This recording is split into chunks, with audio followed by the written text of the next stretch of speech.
Welcome to We Geek Podcast. Today is August 19th, 2021. My name is Adam, and as always, joined by my good friend Logan. Hello.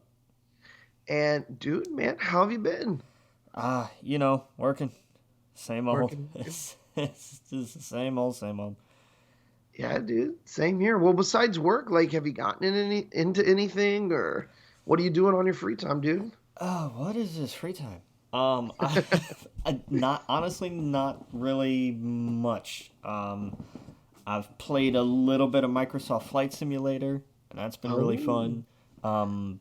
And honestly, that's about it. I saw they had a cool update, or they're gonna have a cool update. I think Did you see that? I didn't see that. What is their cool updates? They're gonna add some Halo stuff.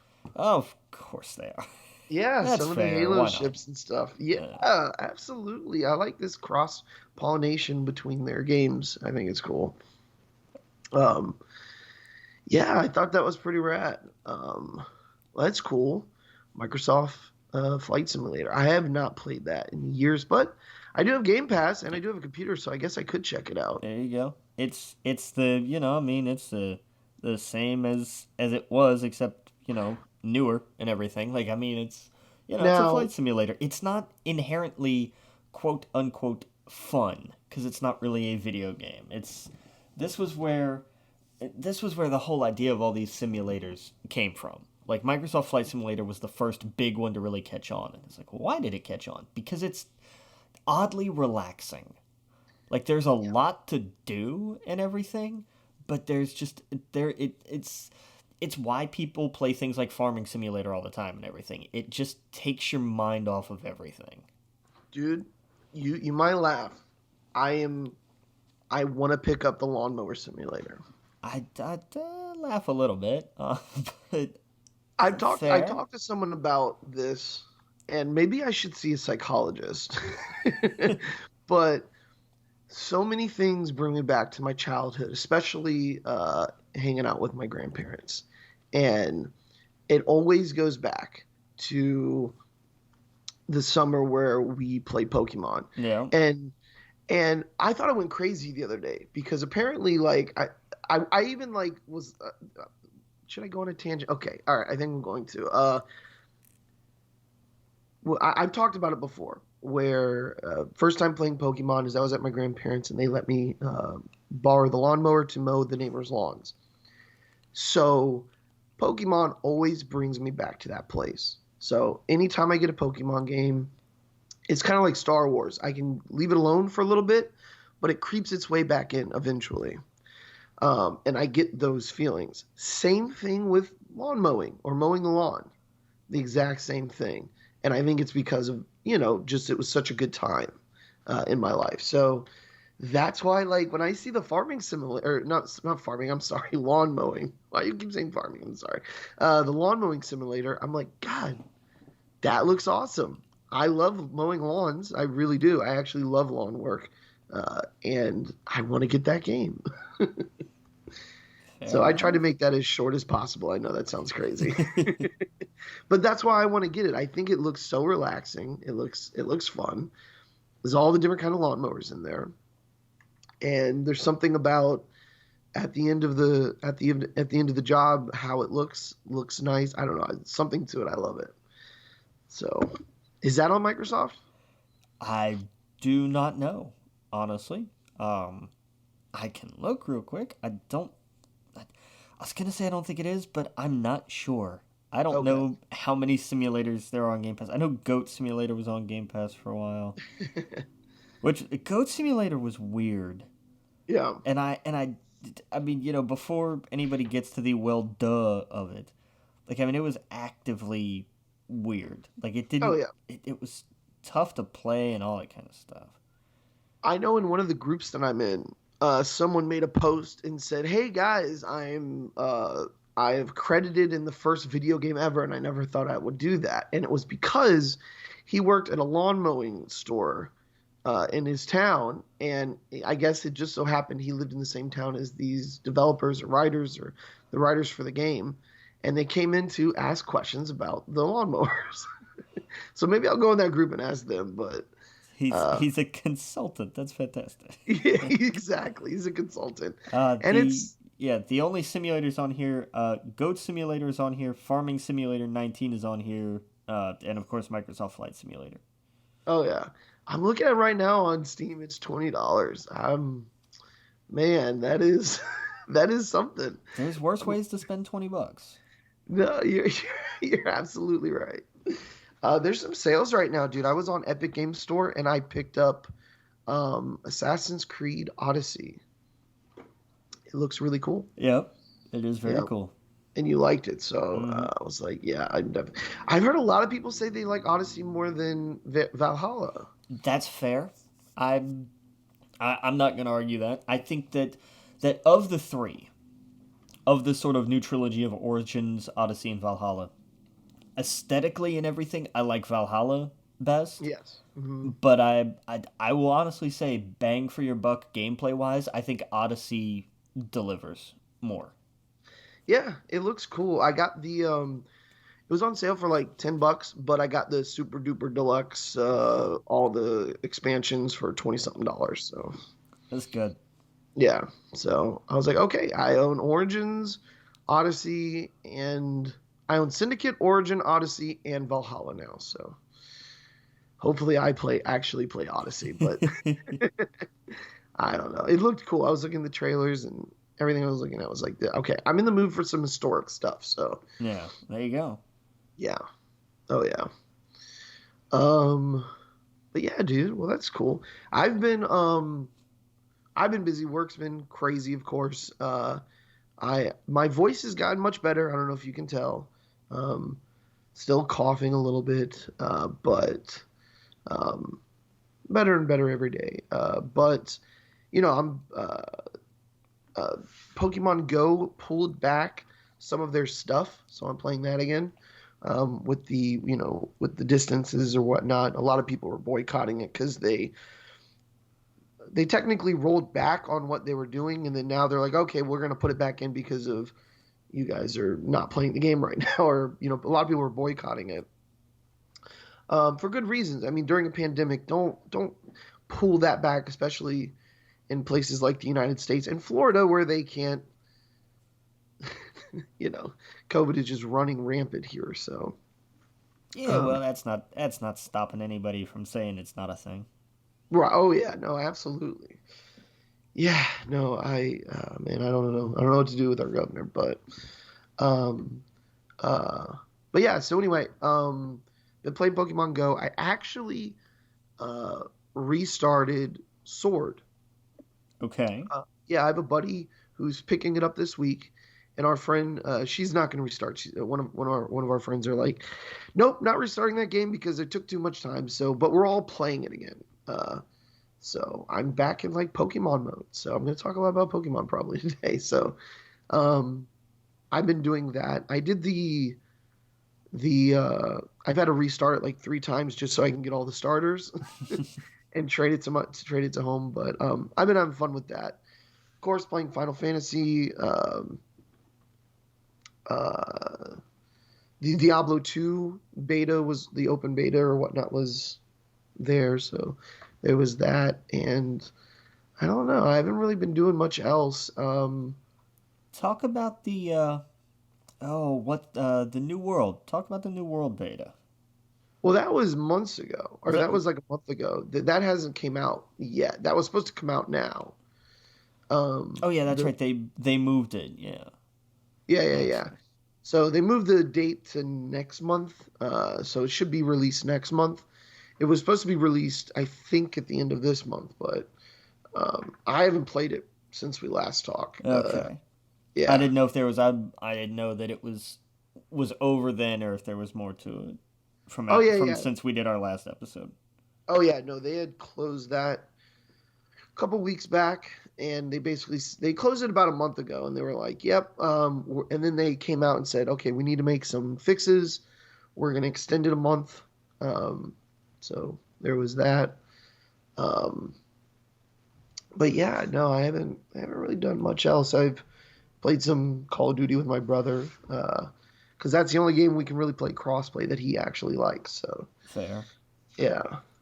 I tried to convince him to download um, Fortnite, but he won't do it. He doesn't like Fortnite. I'm like, you can be Superman on Silver Surfer's surfboard with a proto pack on. Like, what's there not to like? Why don't you download it? So, It doesn't want to play the new "Hey, don't look too closely at this and sue us for copyright infringement because it's Among Us" mode.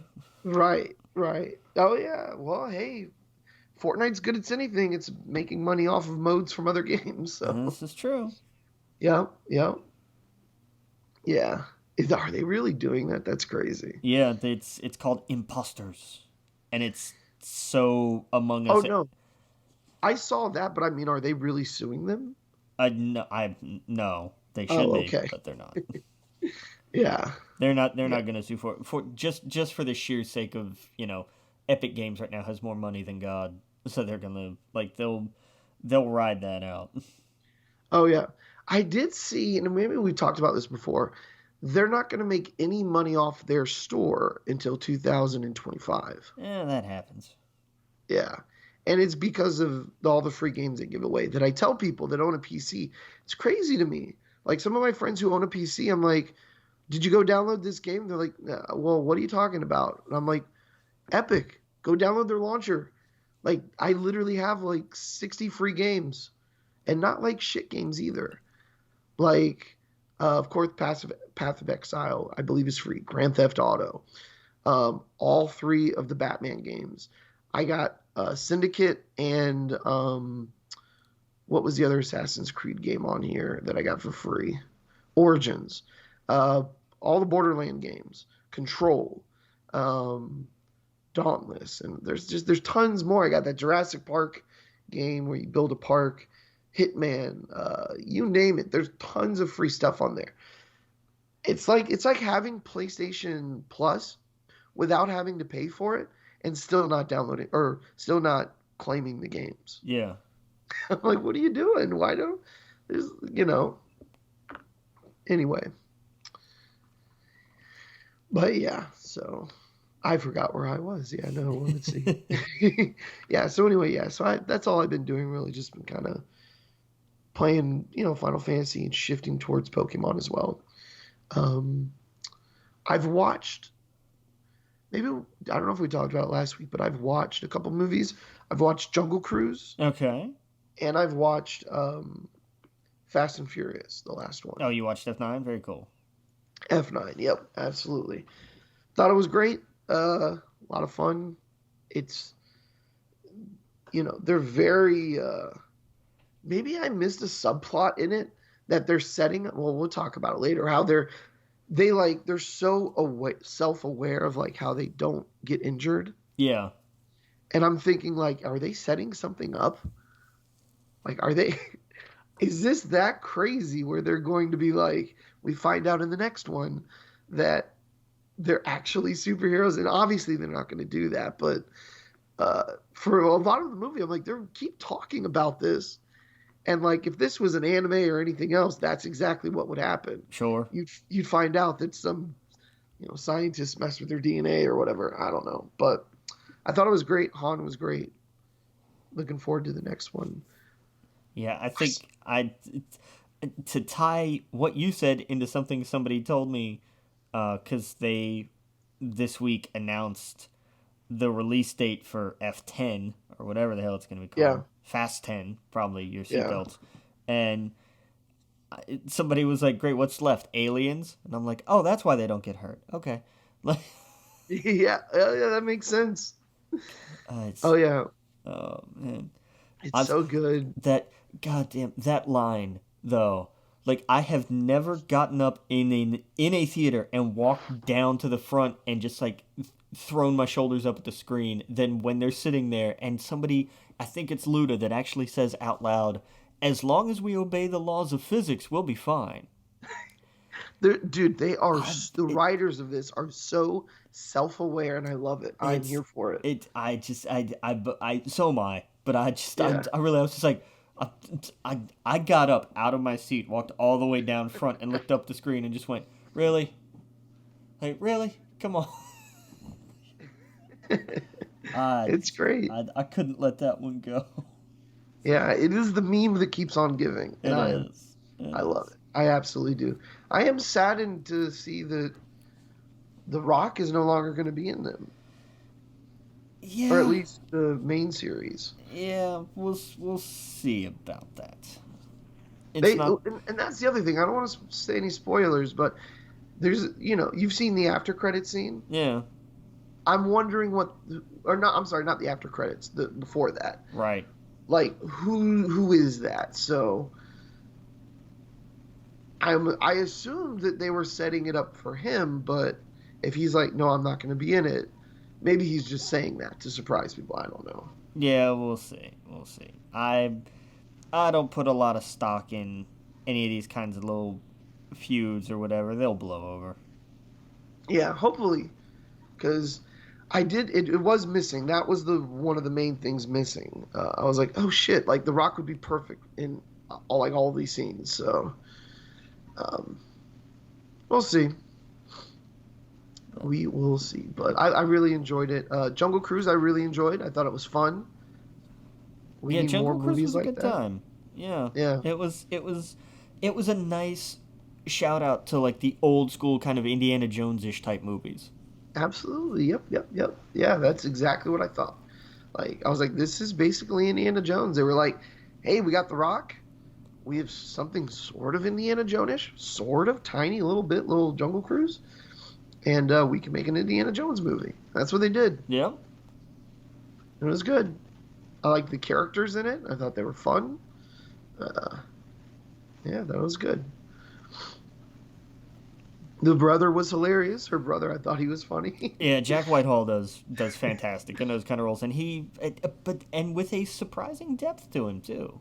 Oh yeah, Like he's oh he's yeah, not just the comic relief. I mean, he's fantastic at that, but he has layers, which is oh yeah. it's a pleasant surprise. Yep, yep. It was really good. It's good stuff. Um, hey, so real quick, AEW hasn't done the pay per view yet with supposedly CM Punk. Is that No, right? that's next weekend. That's not this weekend. SummerSlam is this weekend. Oh, okay. Yeah. I don't. Let me double check my dates, but I am fairly certain that All Out is actually next weekend because the way they're running shows, they tomorrow night they're running Rampage in Chicago, which is kind Right. of where everybody's thinking that's where we're gonna get the debut. Um, Oh wait. So you think the debut is going to be on Friday, yes, not on the pay per view? right. Why would you not have it on the pay per view where people can pay money? Because you want to hype the pay per view. Yep, that's true. Is tomorrow a debut episode? No, last week was. So it's almost a debut. It's still new enough where I can see that they want to really establish this isn't just an afterthought of a show. WCW Okay. Thunder was kind of like that, and they don't want this to be that. Okay, that makes sense. That way, people see it on Friday and they go, "I have to buy the ticket for the pay per view because I want to see him wrestle." Yeah. They won't have his first match until the pay-per-view. Pay-per-view is in 2 weeks. 2 weeks. Okay. Yeah. So you think that it would be tomorrow? So this is on what, TNT at what time? Do you know? Rampage is not on TNT. Oh, that's right. It's That's right. TBS, I think. The Superstation. Yeah. Oh no, Rampage is on TNT. Okay. Okay. I thought it was on TBS. I honestly don't pay a ton of attention to which network is which. But yeah, it's 10 o'clock tomorrow night. Okay. So I think that this is. I genuinely do think that if they're gonna pull the trigger on this, it has to be tomorrow. Yeah. TNT has a problem. Yeah. Because when I Google TNT Rampage and I click it, it says Rampage TNT drama. It pulls up the movie Rampage with The Rock. I'm sure it does. That's not like, come on, what are they thinking? They'll get there. It's still new, so the SEO is gonna be a little off. Yeah. But it's going to move to TBS starting next year. That's where I got What? confused. That's very confusing. So like they're gonna have their shows on different networks. Same company though. Oh, that's right. TNT and TBS are the same company. Unlike Why? unlike Fox and USA, which are two different companies that both air Right. WWE's programming. Right. Exactly. Yeah. Man, that's so. This Rampage. When I'm looking at the pictures online, it looks like the photos are in like an empty. The promo photos are like an empty wrestling. I don't know, like gymnasium. It's like that's not what they're going for. It looks like the other show, right? Yeah, it's still the Okay. other show. Yeah, the premiere because the They're premiere still was touring. Okay. the premiere was last Friday. That's right. They're in Chicago, you said. Okay, Yeah, cool. Yeah, okay. I was just Rampage is just their, like I said, it's their second show. It's more match focused because it's only an hour. It's also a shorter show. right. So it's Well, going to be a little a little less talky, more fighty. yeah, yeah. I was just curious, like, what was their decision making when they were like, let's have an empty, like, I don't even know what this is. I'll send you the link. Yeah, It just no, made me no, wonder. because it's in the like little promo video package and everything too. Like I've Oh, seen okay. it, but it's just because that's what they had to work with. They obviously hadn't filmed any shows that they could have used footage from yet, but that'll get there. True, that makes sense. You're right. You're Yeah. right. So, besides CM Punk, is anyone else ready to go to a like? They put anyone else on that show that would be a surprise? Daniel Bryan.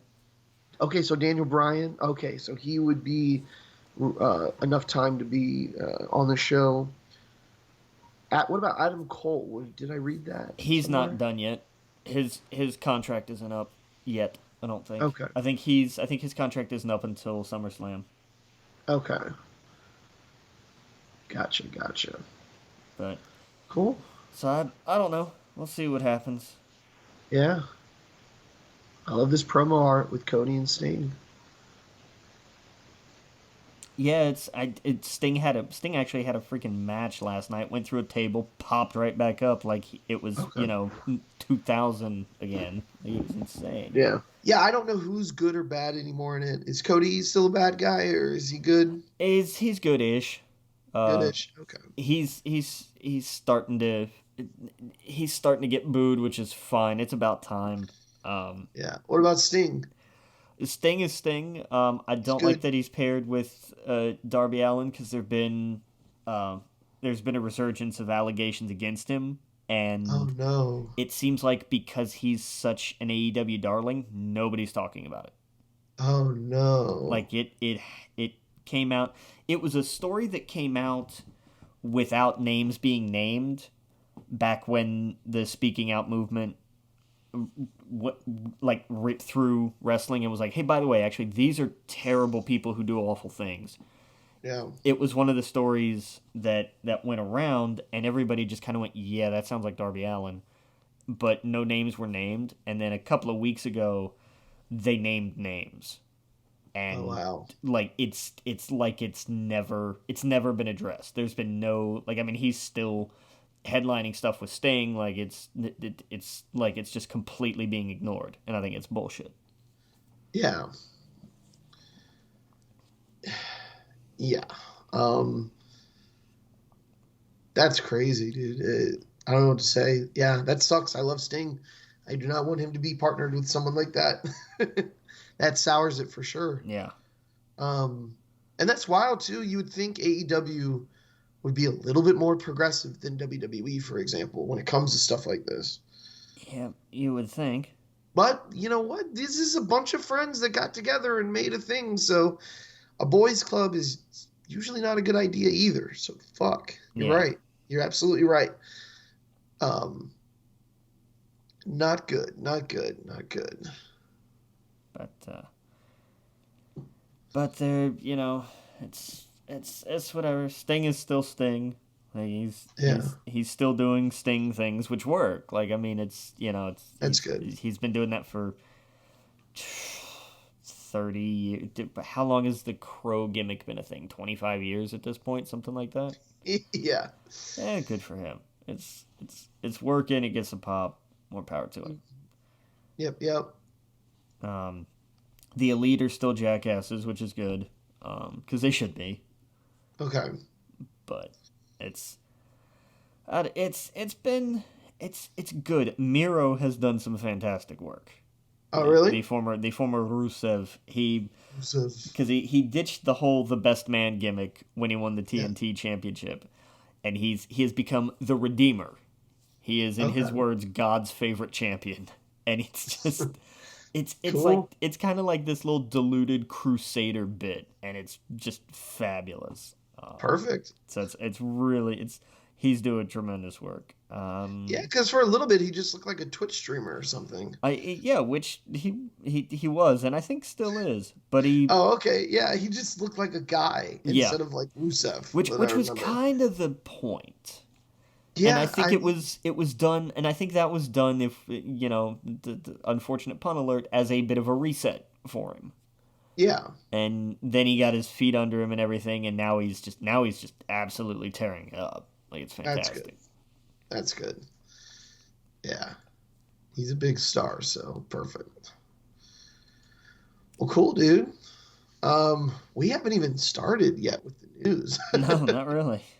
Yeah, but that's cool. Yeah, I'll check it out. I'll watch that Friday because, man, can't wait for Punk to be back.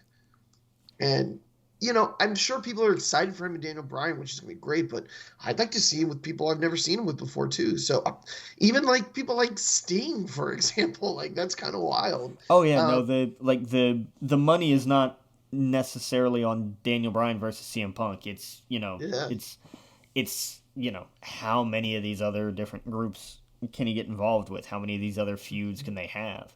Like, Yep. I would kill for a Kenny Omega Daniel Bryan.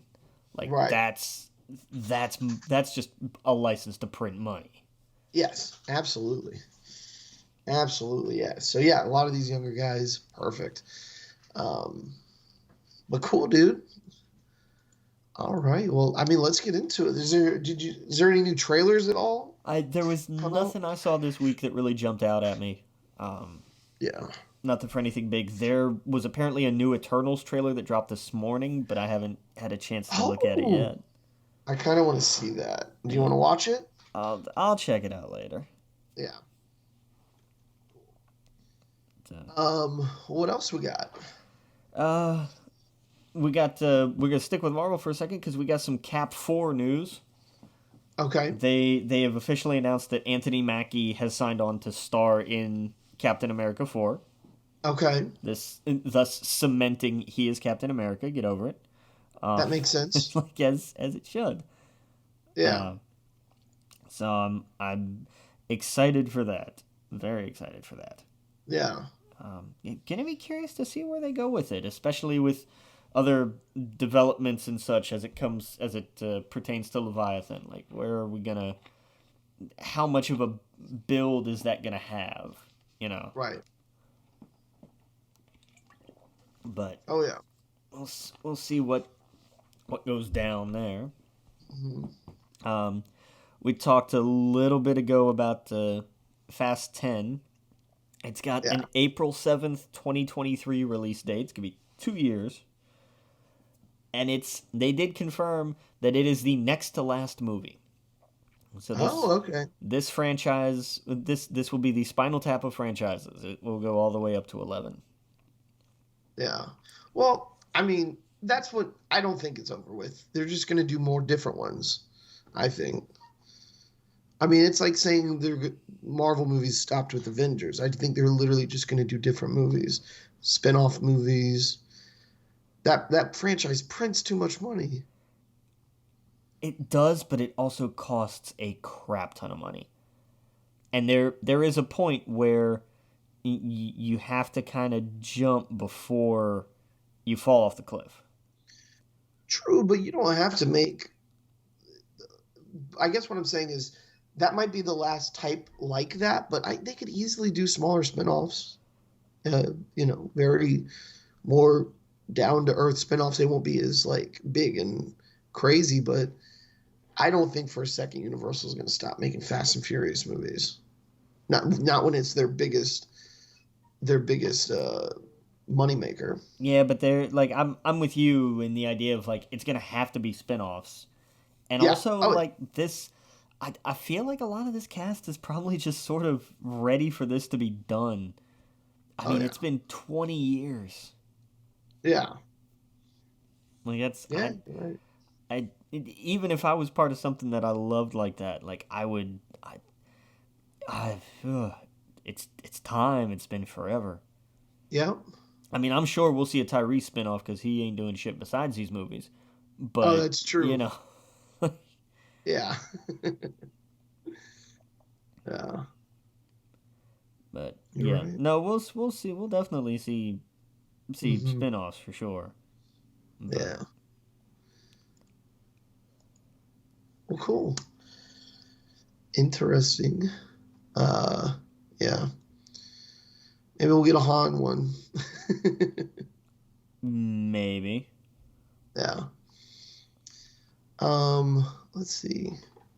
What else do we got? Oh, we got in news that'll put lawsuit rumors to bed. Emma Stone has been confirmed to come back for the Cruella sequel. Oh yeah. So I'm guessing they either had fixed her deal before it went streaming, or that was part of it, or they have fixed it since. But Mhm. they've worked out whatever, and she will be back, which is good because Cruella was a damn good movie. I have not seen it. Is it on Disney Plus where you don't have to pay the extra $30? It should be by now.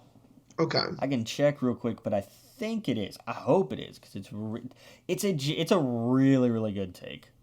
Yeah. I dug it. I really did. Yeah, give me Yeah. a second here, and I'll Oh yeah. probably be able to tell you. I might be able to Okay. tell you if I can find this. Yes, it is on Okay. there, just regular now. Oh, okay. Cool. Definitely worth checking out. Absolutely I'll worth checking out. I'll check that out then. Yeah. Oh no, hang on, not quite yet. It comes out. It drops next Friday.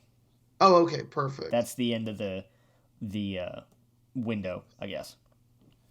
But Perfect. yeah, so it'll hit Disney Plus next Friday because it's not available at all on Disney Plus right now because the premiere access film is Jungle Cruise, obviously, and then I guess that because that's a 30-day thing, and then I guess Oh, they okay. have to wait the rest of the time before they can just drop it like they used to. Oh, okay. So yeah, next Friday. All right. Perfect. Cool. But I will be watching that. it's good. I really enjoyed it. Yeah. Cool, dude. Uh, what else we got here? Oh, this casting news came out of nowhere and hit me like a freaking truck. Yeah. Just a random drop one day. Just a random tweet out of nowhere. No build, no hype, no speculation, no nothing. Just Idris Elba confirming he's cast as Knuckles in the Sonic the Hedgehog sequel. Yeah. Like what the hell, man? You can't just drop that on me like that. Yeah. Oh yeah. Jeez. That was great. The first one was great. Yeah, I enjoyed the hell out of the first one. I'm Hmm. really not, like I was excited for the second one, especially when they were like, "Oh no, yeah, Tails. Trust me, it's gonna be a lot of Tails." I was like, awesome. They're like, Yeah. "And Knuckles." It's like, cool. Oh, and by the way, Idris Elba is voicing Knuckles, and because when I first saw it, I was like, "Nah, this isn't real." And it's like, no, it came from his Twitter account. He's like, "Oh no, yeah, this is legit." Yep. Like, well, all right. I mean, Yep. if you're gonna if it, hats off to the team at Sonic the Hedgehog 2 for just wanting to go big or go home. Like, Yep. That's how damn, you do it. that's fair. Oh yeah. Knuckles is great too. I love Knuckles. Love Yeah, playing as him. He was great. his story is gonna be really interesting. Yeah. Oh yeah. But but that's gonna be like I'm extra hyped now. It's like, Oh oh yeah. okay, cool. Yep. Yep. Yep. Maybe when this one comes out, they'll finally change the music that plays in the theaters between shows for when we clean them. Why would they do that? Because they're supposed to change it every so if you get into a movie like hella early, like before, not just before the trailers, but even before like the commercials and stuff. It's just I've never done that. You've never been there that early? Okay. God, no. I'm weird. I'm the nerd. I've been there. I've Well, been there that early before. I've been there early for the big premieres, but I never remember AMC playing music. There's always you get it in a lot of theaters. Marquee used to do it too. Not the last time I was in a Regal, but the one before. It's just like so that you're not just sitting there in dead quiet, but it's music that starts after the end of the movie. Like after the credits are done, everything, the lights come back up. It's just this little like background music playlist. It's the same principle as elevator music, kind of. Okay, gotcha. And it rolls through until the commercials start. Yeah. And every place is different. For some, it's front and center. For some, it's I forgot what the hell the other one was called. But it's all that stuff. You get the Geico commercials, and sometimes they throw in like it's almost like gas station TV, but in a theater. It's that kind of stuff. Gotcha. But there's a playlist of music that runs between that, basically just to kind of fill the air. Gotcha. That playlist, the one that we have now that we're cleaning, that plays when we're cleaning, because that's really staff are pretty much the only ones that ever hear this music, no matter where you go. It's been the same damn music since the first Sonic came out. Oh, wow. We got that playlist March of 2020. Oh, jeez. And it's still... It used to change every month. Now it hasn't changed in, what is this, almost 18 months? Oh, no. And it's crap. Like, these are not... The problem is, like, these are fine songs. I have nothing against the songs themselves. It's just not an uplifting playlist. It is a drab and fairly depressing kind of collection. There's a couple of things that are mildly upbeat. Yeah. But they're either buried so far down or they're angels and airwaves, and you just don't want to hear that shit. Oh, God. But it's bad. It's genuinely bad. Like like I said, there's some on there that I like. Because God knows I have heard them all so many times. But it's, hence the joke of like it'll be until the Sonic sequel that then they'll change it. Then we'll get new music. Right. Not excited about that. Not excited about that at all. But that's just how it's gonna go, I guess. But hopefully they switch it up. Yeah, right. Let's hope. But yeah. But excited for this casting. Like this casting just was fantastic. Yeah. Doesn't Shang-Chi come out this week? 2 weeks. 2 weeks. What comes out this week? This week is The Night House, which looks creepy as hell. Reminiscence, which looks interesting, with Hugh Jackman and Rebecca Ferguson, I think. Okay. That's the sci-fi memories movie. The Protege, Michael Keaton, Sam Jackson, and Maggie Q, I think. Oh, okay. A little more action-y. Sort of you're like, hey, we've got old hitmen, what do we do with them? Kind of deal. Right. Yeah, I'm pretty sure it's Maggie Q. And, what the hell's the other one? Paw Patrol. The Paw Patrol movie comes out this week. Oh, I thought that already came out. It was supposed to have, and then they moved it, and then they moved it again, and then they moved it again, and hey, what do you know? Now it comes out this week. So I could have sworn I saw someone on Facebook say they were at Paw Patrol with their kids or something. there may have been promotional screenings, like Oh, they do them from time to time, but gotcha. so that's always entirely possible. Yeah. But it comes out this week, and I'm not looking forward to that because that's going to be the one that makes the money this week. Oh yeah. Like Reminiscence might be halfway decent, Protege might be halfway decent. Night House is not going to make any money, which is kind of sad because it actually looks pretty good. Mm. But Paw Patrol is going to make the money. Like, it's a kids movie. School is either starting or getting ready to start. Like, this is at least around here. So this is the last hurrah of summer before kids go back to school and potentially die of COVID. So there's, let's go see Paw Patrol. I, But no, and next week is Candyman, and Shang-Chi's the week after. Both are going to be good, I think. Yeah, I'm excited. I'm very excited. Yeah. Yeah, it's gonna be an interesting couple of weeks. Because we get Malignant the week after that, so Oh. that'll be fun. Yeah. That's cool. Because that looks good. That looks Yeah, very it does look good. It does look good. But where were we? Oh, speaking of sequels, John Davis, who is a producer on Chronicle, has said that they are working on a sequel. Okay. I didn't know that was a thing that anybody was doing. I don't like. It's one of those things that's like, all right, we don't need it, but I don't hate it because Chronicle was really good. But I feel like that exists. That can stand on its own. Like, you don't need to follow that up with anything. Yeah.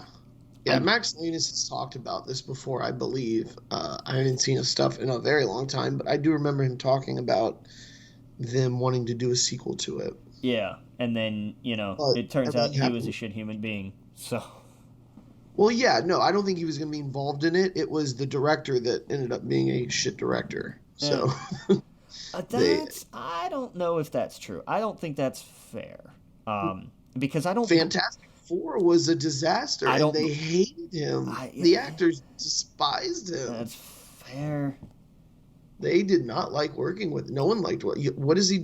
He's been dropped from everything since then. Yeah, but he also clashed a lot with the studio, and I really want to just blame old Fox management for mishandling Fantastic Four because Oh, they did it yeah. before.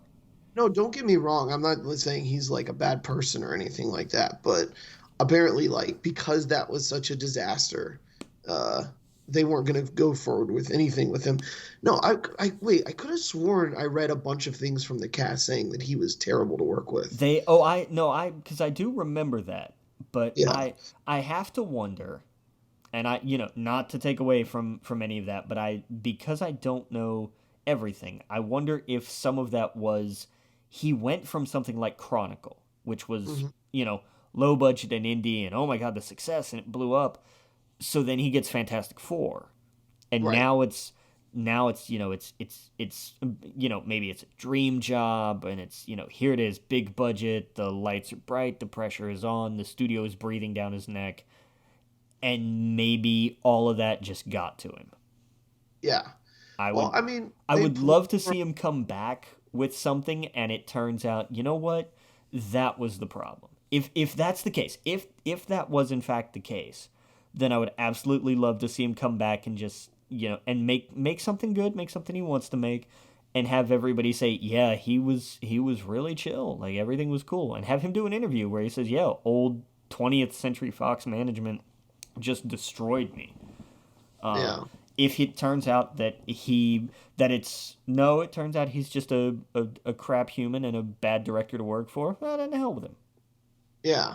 I mean, I believe he was going to do one of the Star Wars movies, but he was dropped from that as well. Yeah. Uh, it looks like he did a movie after that called Capone with Oh, did he do the? That was Tom with Hardy. Tom Hardy. Yeah. Yeah, so he wrote and directed that. So he's still getting work. Interesting. Yeah. But yeah, no, he's not going to be part of Chronicle. Obviously, Max Landis is not going to be a part of Chronicle. Max Landis is not going to be part of pretty much anything for a while, I think. Ever. But yeah, I don't know. It's been so long since I've seen that movie. It was definitely interesting though. Chronicle, it holds up because it really is kind of a fascinating look at Yeah. what happens when teenagers get superpowers. Right. Right. Right. Doesn't go well. Yeah. Oh yeah. Um. Yeah. I'm definitely watch it though whenever it comes out. Yeah, Uh, yeah. They've also talked about like this one is gonna be a female led cast and team. hmm. So How was a Free Guy? I haven't seen it yet. Oh, okay. Yep, I haven't gotten around to it yet. I've been hearing that it's pretty good. Hmm. I imagine it's exactly what it looks like, Yeah. which is fine by me. Like Right. I'm not going into this expecting a giant cinematic masterpiece. I'm like, oh, cool, it's Ryan Reynolds in a strange kind of movie with a premise that doesn't seem to quite understand how video games work. Uh, Right. they lost me in the trailer when they're like, and this video game's going to be shut down in 2 days. And I'm like, but Yeah. they're also advertising like how many streamers are a part of playing this game. I'm like, then you guys Right. don't.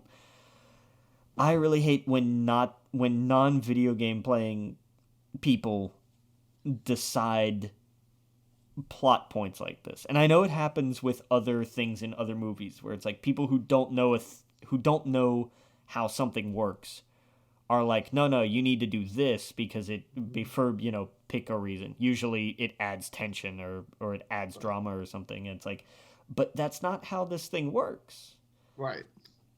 They Because they get there, they get close, and they're like, "Oh, that's not how any of that works." And if they had one person, well, the crazy thing is they had like what Pokemon. She's in the movie, Pokemon, sure, whatever her name is. yeah, She's like a giant streamer. She's in it. I think Ninja's in it. Like, if they would consult them and be like, "Hey, give us this a quick look." Oh, wait, no, that's not how that works. yeah, but that costs more money. That's true, I guess. But they're there. They're literally they're filming them. I don't know. Yeah, I'm sure there's people that would do it for free, they just to get a name and a credit. Um, yeah. There's unions though, so you can't do that. yeah, that's true. Or there could I, also be the idea of maybe ask the writer because a I, lot of Hollywood screenwriters also really enjoy the hell out of video games. you bring up a good point. So I'm wondering if she had to join a union to be in the movie to Yes, play herself. if Okay. if if you now I'm not entirely sure on the rules when as you're playing as if you're appearing as yourself. Yeah. That just because I don't know the rules on that, but I know that Okay. if you work as a credited actor, not an extra, but I mean even just as like guy on street number 3. Yeah. If you have your name in the credits in an acting role, and I think with lines or a line, I don't remember what the threshold is. Um, if it is a union deal, if it is something that falls under SAG-AFTRA's jurisdiction, you automatically join the union.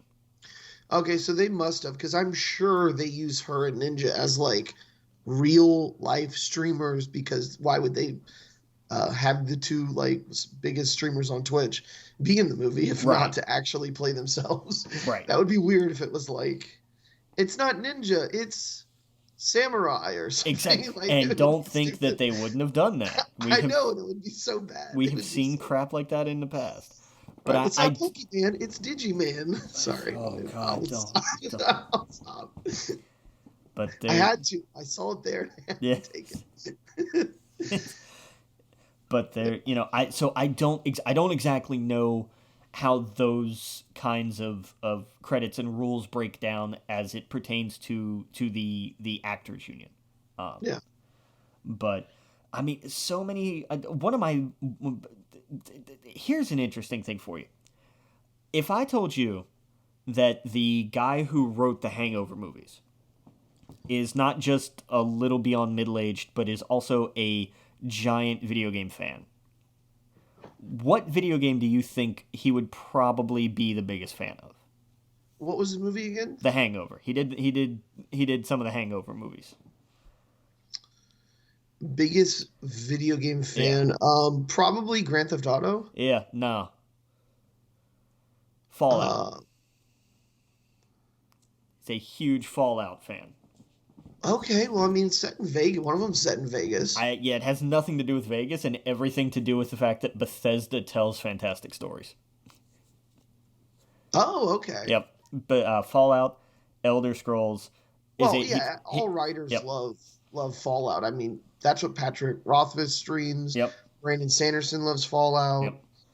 But that's why that's the same writer who's doing the Last of Us series for HBO. Okay. Yeah.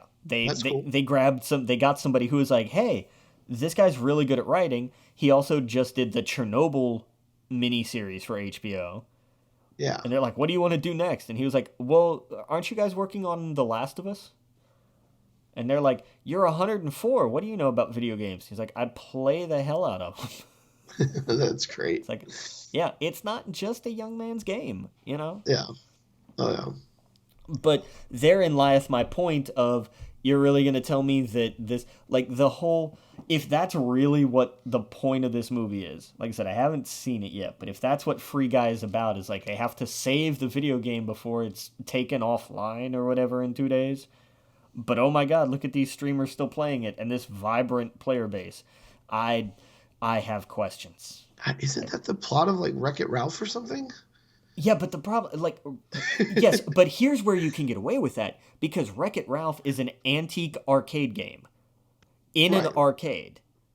Those are going away. Free Guy looks like a GTA extra. Exactly. Like, Free Guy looks like GTA Online. And that's not going honestly, anywhere. What it looks like they're trying to steal the thunder of Ready Player One. And it looks like Ready Player One with Ryan Reynolds, where they can be like, hey, we can just throw video games in here.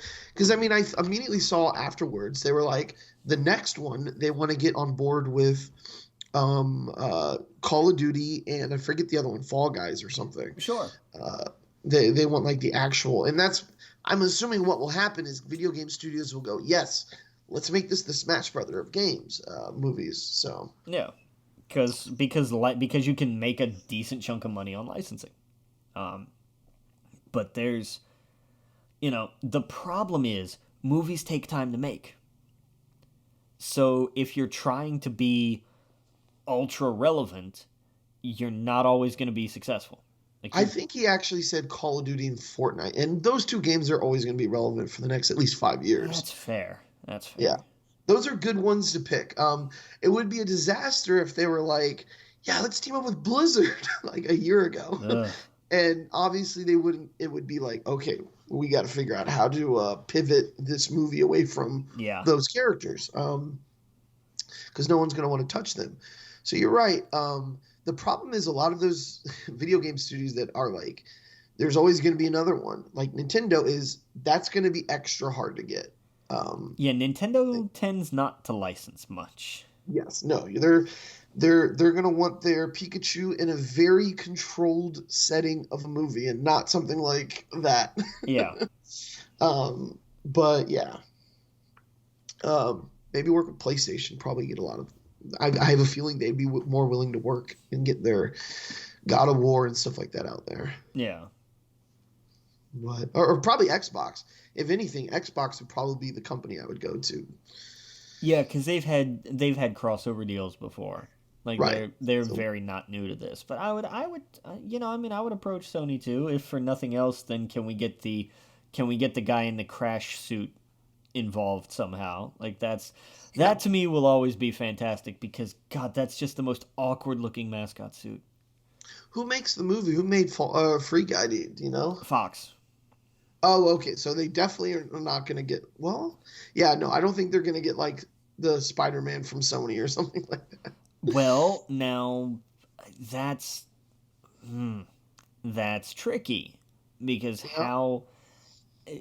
uh, because they're not trying to get the video game rights to a character, they're trying to get the movie rights. So who all Sony. Still Sony. yeah, but in what way though? The way that these kind of deals are written is really really odd. They just call him Spider Guy. I right. Yeah. But they you watch, they'd find a way to be like, no, we're actually using a different version of the character that's not from Insomniac's video game, and it's also not from your movies. So we're completely okay to do that. Like if they threw like you watch, they would find a way to do it. There is a loophole there somewhere. Yeah. I guarantee you. I wish they would have found the loophole to actually have Spider-Man in a Venom movie, but we've talked about that. That's just a Sony decision.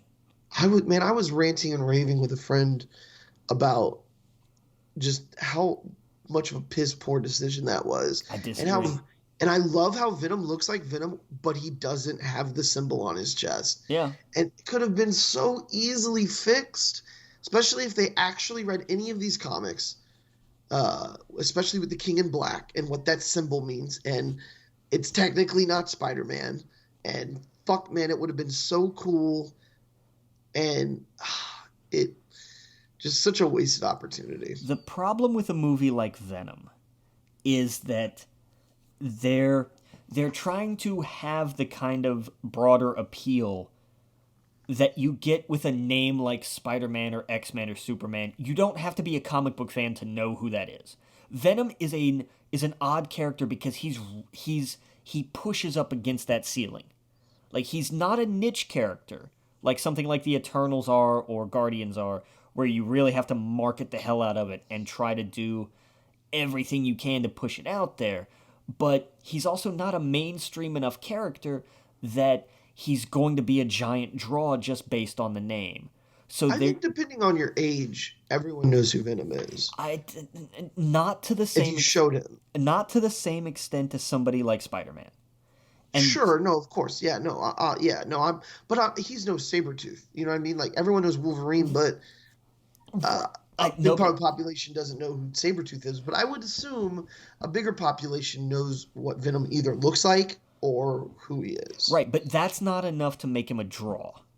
That's true. Just based on that. So they're stuck in this weird-ass limbo of what do they do to make it more marketable in terms of, just not, and I am going somewhere with this because there's the thing of like, we have to make a movie where the average moviegoer can get involved in it and can understand it and can enjoy it. But you're also kind of relying on the fan base. And so how deep do you dig? How much do you pull up? Where do you pull from? And I can honestly see the trap of digging so much into the lore that people like us who look at all this and are comic fans and love the hell out of Venom and look at this are going to be fascinated by it, but it's going to be off-putting to a general audience because they're going to get lost. I get what you're saying. I just think, I don't know, I get frustrated thinking about Venom and how much of a missed opportunity it was. There's so many things I think they did wrong. The villain should not be a Venom copy. He shouldn't look like Venom. What other enemies does he have? Venom's enemies, aside from the King in Black, putting that aside, because it's still an ongoing and evolving storyline in the comics, and I think that's why I don't think they were allowed to touch the King in Black stuff, because it was still happening. Because it's still a thing that's very, very fresh. I get that most of Venom's villains are symbiotes, right? Sure. Or symbiotes or whatever. Find me one Venom villain who is not a symbiote or Spider-Man. The thing is, you don't have to use one of them. You can use Morbius. You can use Kraven the Hunter. You can use any Spider-Man villain.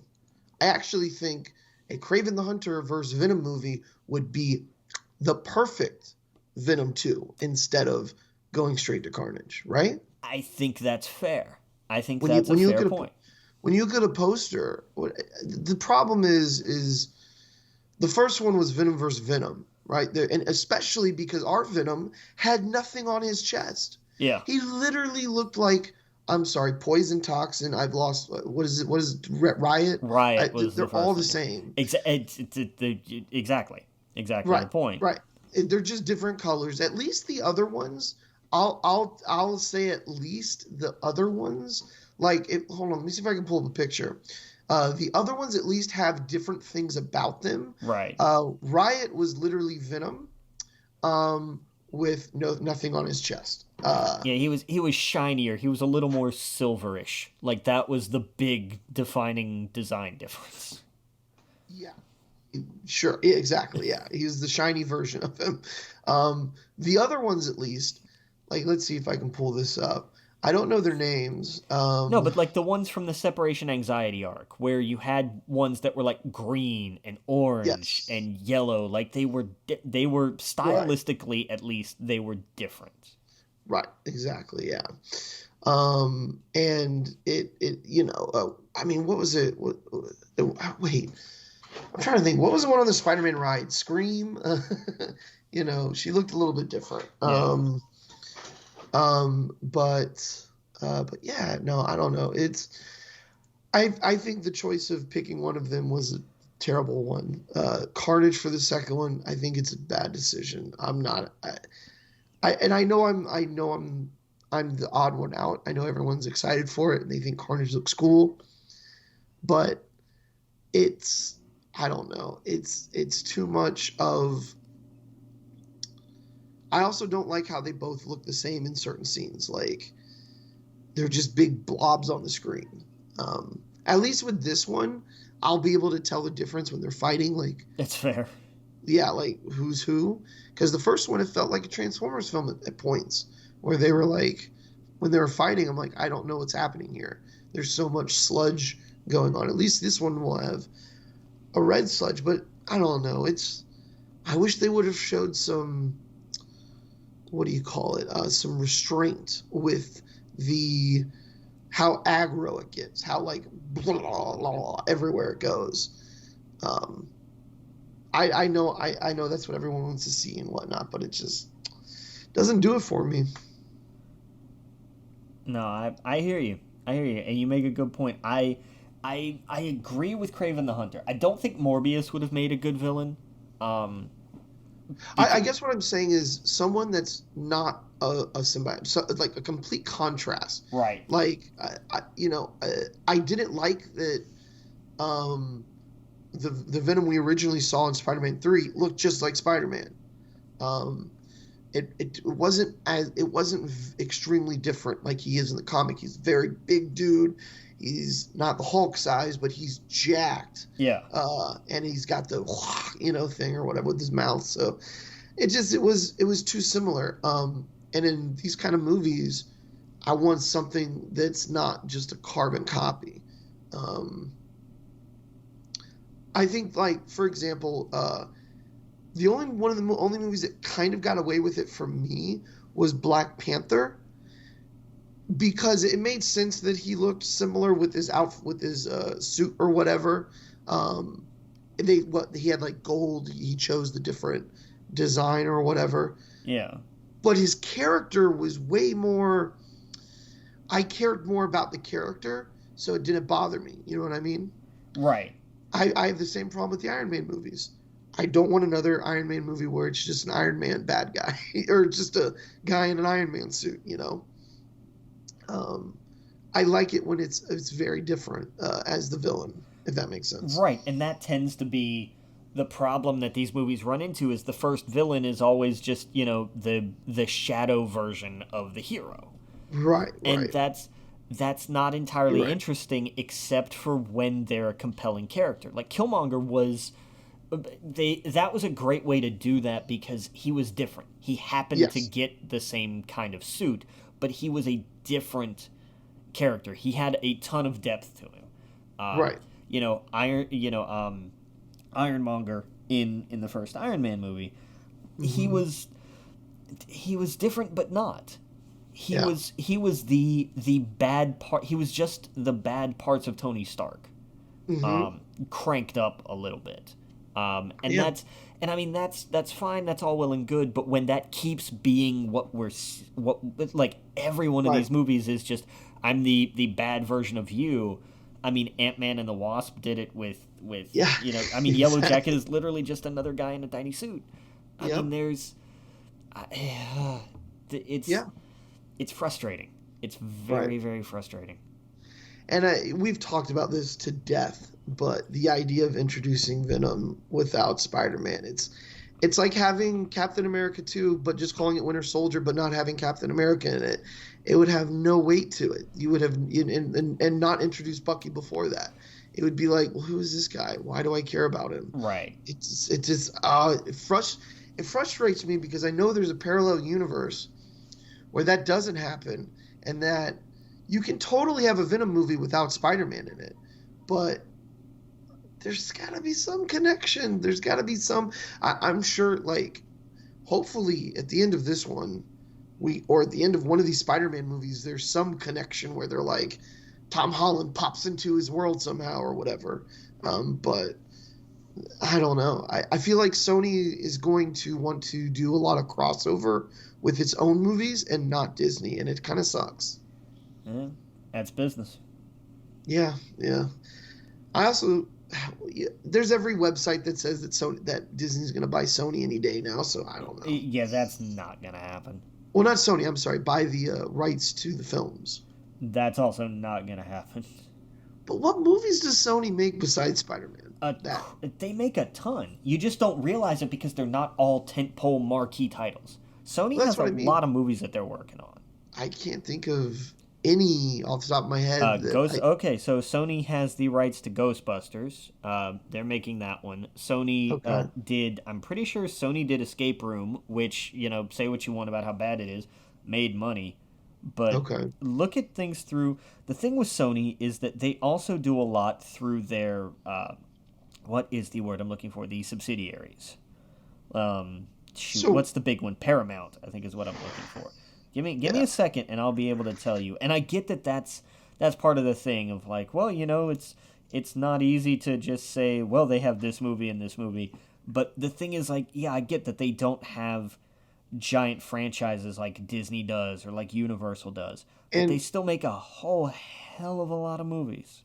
Yeah, but with the biggest movies making a couple of $100 million when they come out now instead of $1 billion. Like it used to be. Yeah. Can they continue with just Spider-Man as their tentpole and all of these other smaller ones? Sure, because the smaller ones are making decent money. I don't know. If any studio was going to sell a franchise or something like that, Sony would be the one I think is the weakest out of Universal, out of Warner Brothers, out of Disney.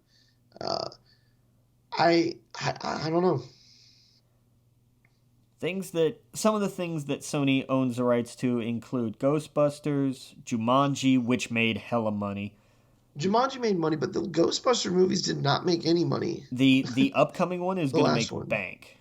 Yeah, the last one that they did not do well, but Afterlife is going to make bank. You watch.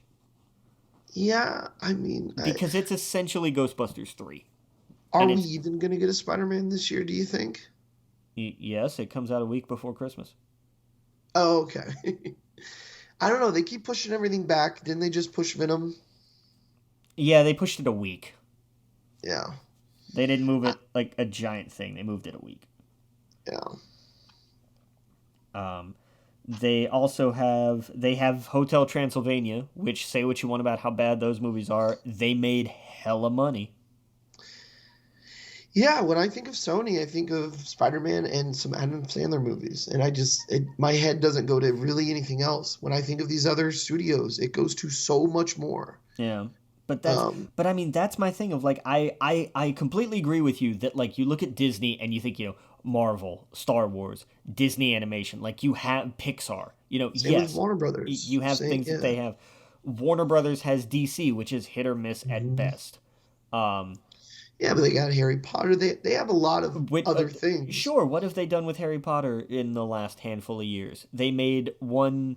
They've done a spin-off series where the first movie did pretty good, and the second movie did not live up to expectations and actually wound up losing them money. Production on the third Yeah, has been a PR but nightmare. the difference is Warner Brother gets the merchandise to that. Sony does not get the merchandise rights to Spider-Man. So it's not like, so even if you're not putting out a movie every other year, you're not making a ton of money off it. You're making money on the back end with everything else. Right, Sony. Same with Disney with their franchises. Sony is not making money on Spider-Man except for the movies. Right. Sony also makes computers, TVs, and video games. Disney does not. And they've closed down their computers. They don't make computers anymore. Okay, well They're they still make a hell of a lot of money on the PlayStation, so I think they're all they right. make they make good money. They don't make Microsoft money.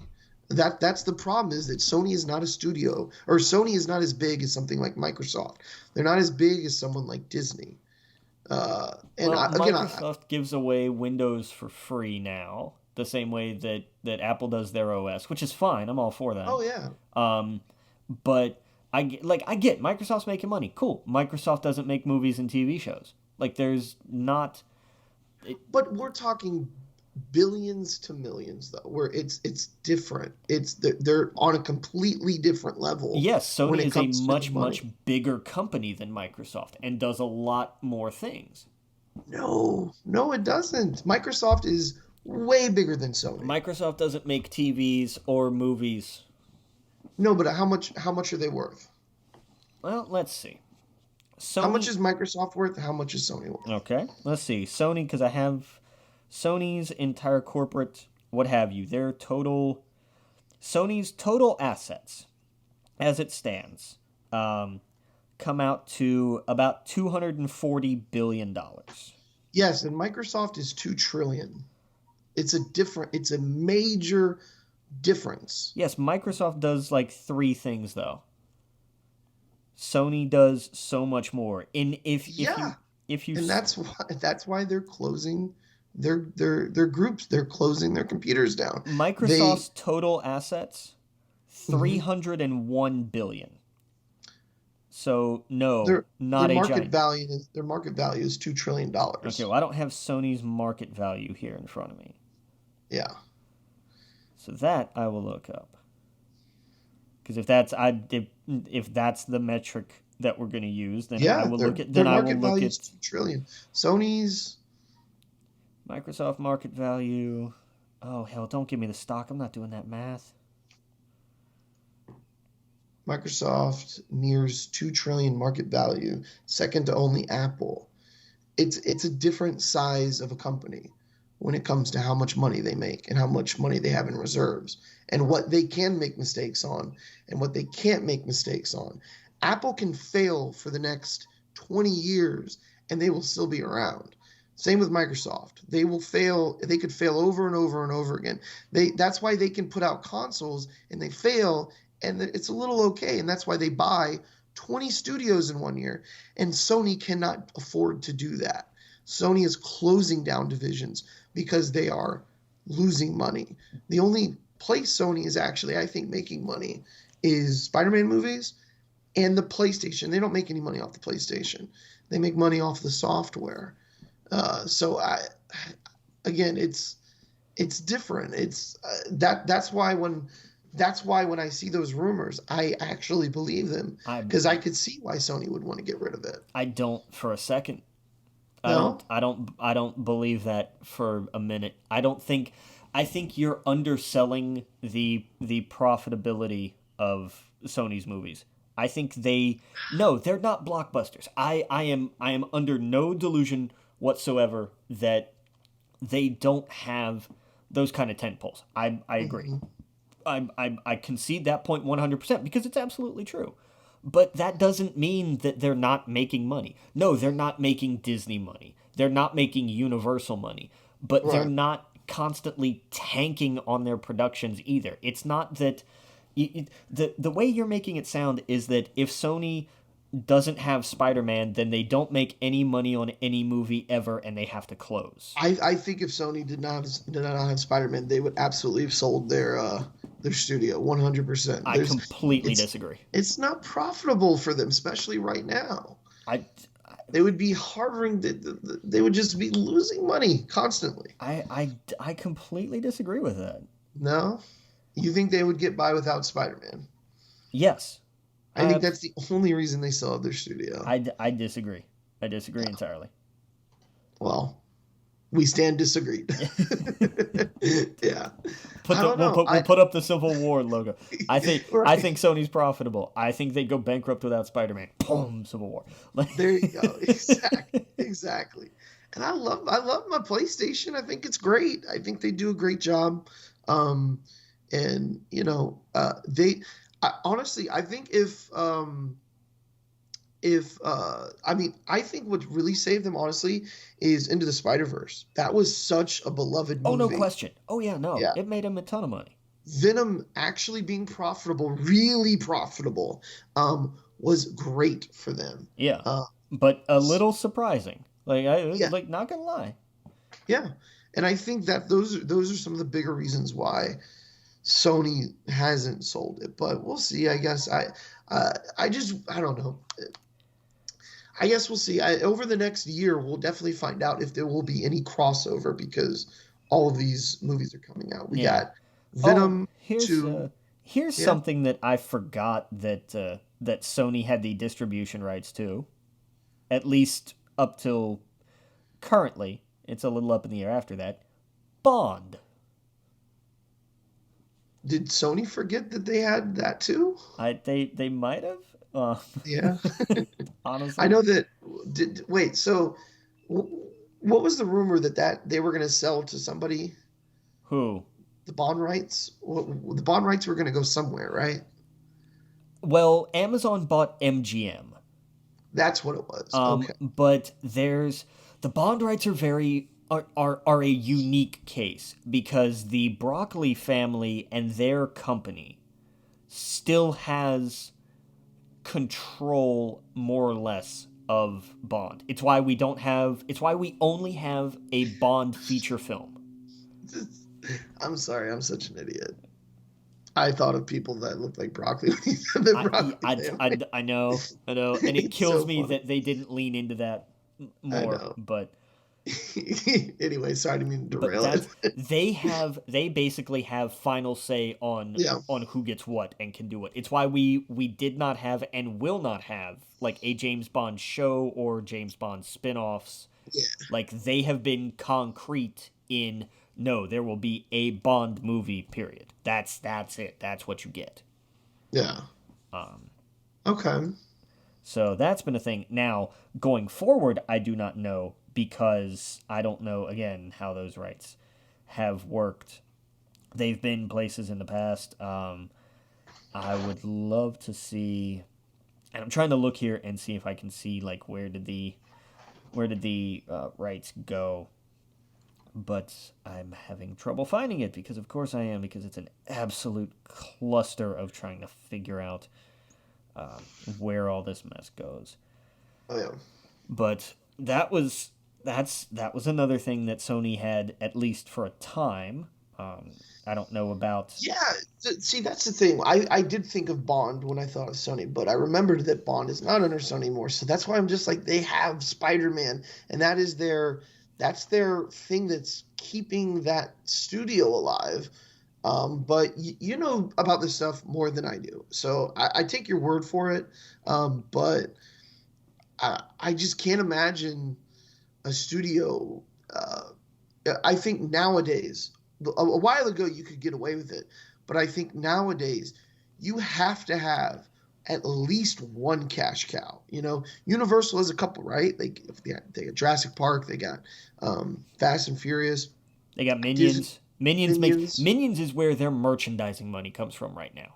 Yeah, And see that I guess my mind went to Sony has one cash cow and they don't make any money off the merchandise, where these other studios have cash cows and they get money off the merchandise. So it's I just see at what point would it be profitable for them to, or at what point do you cut it off? Kind of like how Fox was like, we're just cutting off, we're selling the studios and we're going to go full crazy, news network or whatever the hell they're doing over there. And to me, Fox had way more properties, right? Like they had way more.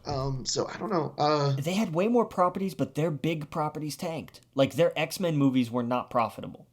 Right. It wasn't just that they weren't good, it's that they stopped being profitable. Because I'm sure some of the early ones that I didn't like still probably made money. Yeah. And I get it, like the Wolverine made money, Logan made money, and they were also fantastic. But that ended. Right. That was over. The X-Men well was also drying up because the movies were getting worse. Yeah. And instead of looking at it and trying to fix it, they went the other way and just said, "Now we're just going to sell the ship." Fine, that's their choice, and it was probably the right choice. But I don't see. I think. Let me put it this way: I will be surprised if that happens to Sony in the near future. It is a possibility down the line. Sure. I will not rule that out. But I don't think they're in some kind of immediate danger. Especially because they are the thing is that Sony is now realizing, I think, what you are saying. And that's why we're finally getting an Uncharted movie. Sony has their own IP, and it is bonkers that they haven't tapped into it before now. That's the other part of this conversation, is they have so many IPs that do so well on video games. They just haven't been able to translate them to film. Right. Well, they have, but they're not as big a success. But I mean, they're, we know they're making an Uncharted movie. They're developing a Ghost of Tsushima movie. They're developing a Metal Gear Solid movie. Let me rephrase. They're moving forward again on producing a Metal Gear Solid movie. God of War has to be the one they get right, I think. Yeah. Because to me, that's the one that is gonna. That's the one everyone's gonna see all these things that we just talked about. But I think that would be their big movie. That's your name recognition value right there. Yeah. No question. Yeah. They're also working on a Watch Dogs movie. Like, I mean, Sony, they're finally coming around to this thing that they should have come around to a long time ago. Which is so dumb. They haven't. And I, like, that's what makes me crazy. Yeah. But they're, they have, let's see, what else all do they have in the pipeline? They have Bad Boys. There's a money maker. It's not a giant franchise, but that's going to make money.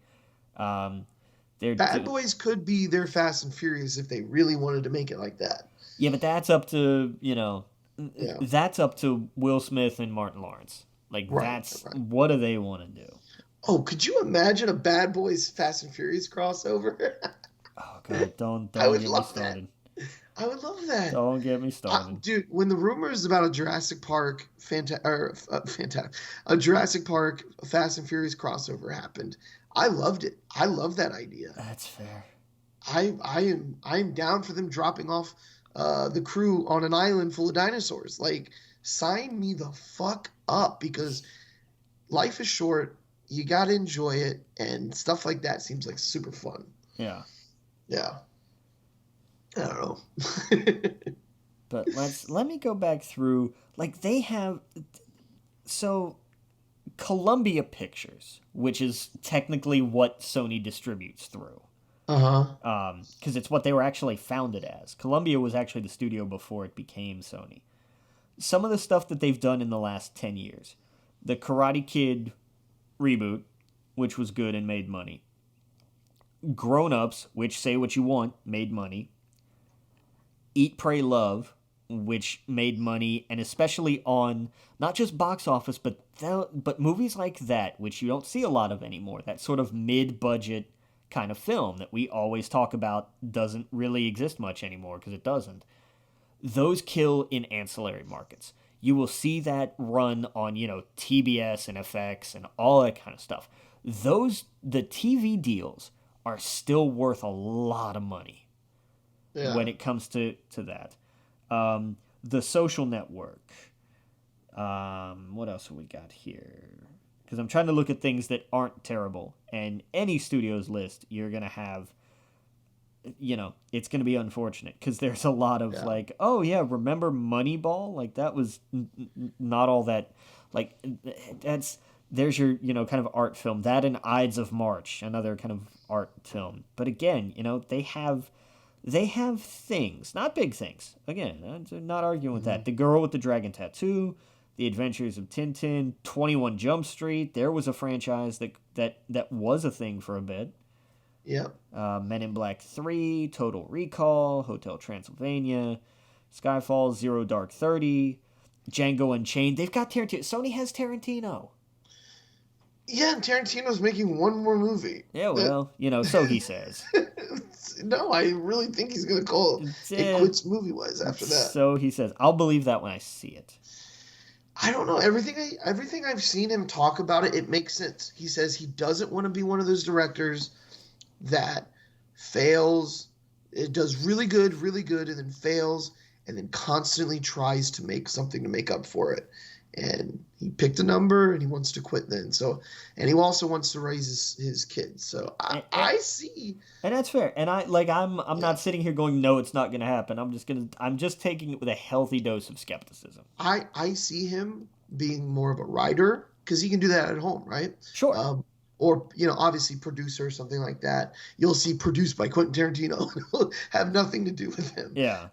But you're right. We'll see. Yeah. But just going through this list, I mean, I'm, again, not arguing that any of these are tent poles, because they're not.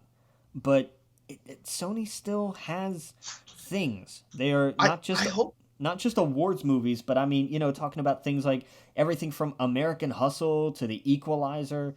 Hotel Transylvania made money. And look, as crap as it was, the Emoji Movie made bank. Like, I never want to see anything else about it for the light of day. But that made bank. Peter Rabbit did well. It's got its sequel that's out. I mean, there are things here. The Angry Birds movies, they made hella money. They have the rights to Charlie's Angels. The new one was unfortunately underwhelming at the box office. I thought it was really good. But they have... Zombieland was another one. There are plenty of other movies that they make, and they're going to be okay. I grant you, the bulk of their money, no question, Spider-Man and everything related to that theatrically. Not a single question at all. Will it absolutely hurt when those rights go away? Yes, which is why they fought tooth and nail to work out a new deal. No question.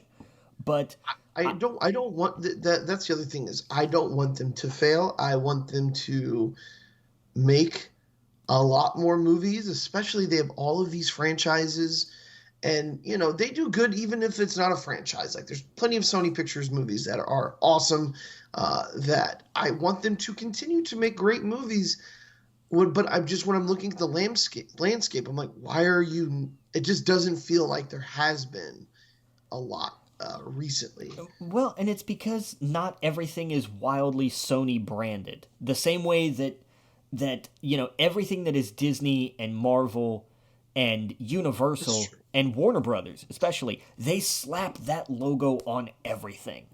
Like, right. When it's a Warner Brothers movie. When it's a Universal movie. You don't always know when it's a Sony movie. Yeah.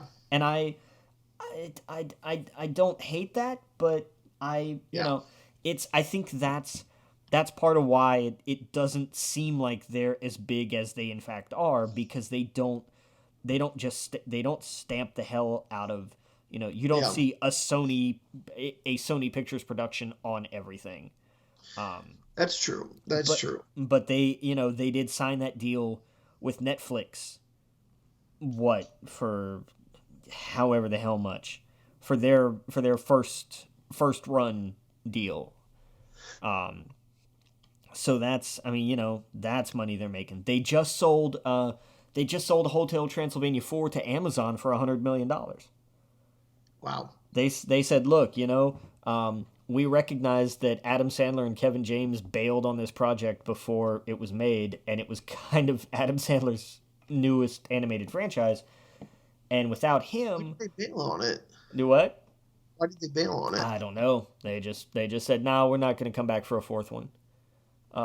That's weird. It's an animated movie. It's so hard work to do, but you would think that would be, I don't know. They may have just been burned out. Artistically, then creatively, they may have looked at it and said, you know what, I don't dig it, which is fair. And especially when you're somebody of Adam Sandler's, stature and I'm going to just assume wealth, you can look he's got to have money, yeah. You can look at something and walk away and just say, you know what, I don't want to do another one. And that's fair. That is always absolutely fair. It's a shame the Dark Tower never took off. Right, but that was a problem of your eyes being bigger than your stomach. Yeah, that's exactly what that was. I am convinced that if they took the time to have enough writers sit down and break that story the way it needed to be, then it could be done. I think it works best as a Netflix style show as opposed to the hybrid. I say this as a Marvel fan and a fan of everything they're doing. I hate the idea of you have to watch the movies and the TV shows in order to understand what's happening. Well, it's just when you're right. And the problem, I hate when I hear a project is going to be a hybrid project, because I'm almost immediately going, no, it's not. That's going to fail. That's going to fail. You're putting way too much money in different directions. Yeah. If you want to make a movie, make it a movie and plan it as a movie. And then, just like Marvel did, 20 movies down the road, then you make series, because then you already have a big world. If you want to do a show, plan out a show, and if the show is successful and it gets money, think about doing a movie down the road. Right. Don't do both at the same time. When I hear about new writing projects, like, isn't that what they were talking about doing at Name of the Wind, and some of Brandon Sanderson's projects, and I'm just like, no, like, you please focus on one or the other. Right. Yeah. And man, Brandon Sanderson's quick tangent, his Stormlight Archive, and a lot of the dude, this is the most, what do you call it? When someone's accessible, this is like the most accessible writer ever. He does a podcast every week on YouTube. He also gets on YouTube and does signings, and he figures, I might as well turn on the camera and talk and answer questions while I do it. And so he's just him, and I think Patrick Rothfuss now is doing kind of the same thing with Twitch. But yeah, Pat's been on Twitch for a while. But Pat does not like answering any questions regarding the book. So it's very different. That's fair. Pat will talk about anything. We'll talk about literally everything on this planet except the book. Exactly. And I get it, because he's one of the writers that take a long time to write, and I'm sure every day he is just slammed with questions about the book, and that has to be annoying. Brandon Sanderson is the complete opposite. Brandon Sanderson is very transparent on his website. What I love about him is that on his website, he has a list of all of his projects and a percentage, and it tells you where he's at, and it updates daily, dude. He's very transparent. So that book's not going to be out for 4 years. That book's not going to be out for 2 years. That book's not going to be out for a year. So, but anyway, back to what I was saying is that what I don't like is that he said, and he's the creator, obviously, so what he says is probably what's going to go. But he goes, I've always thought of the Stormlight Archive as a movie series.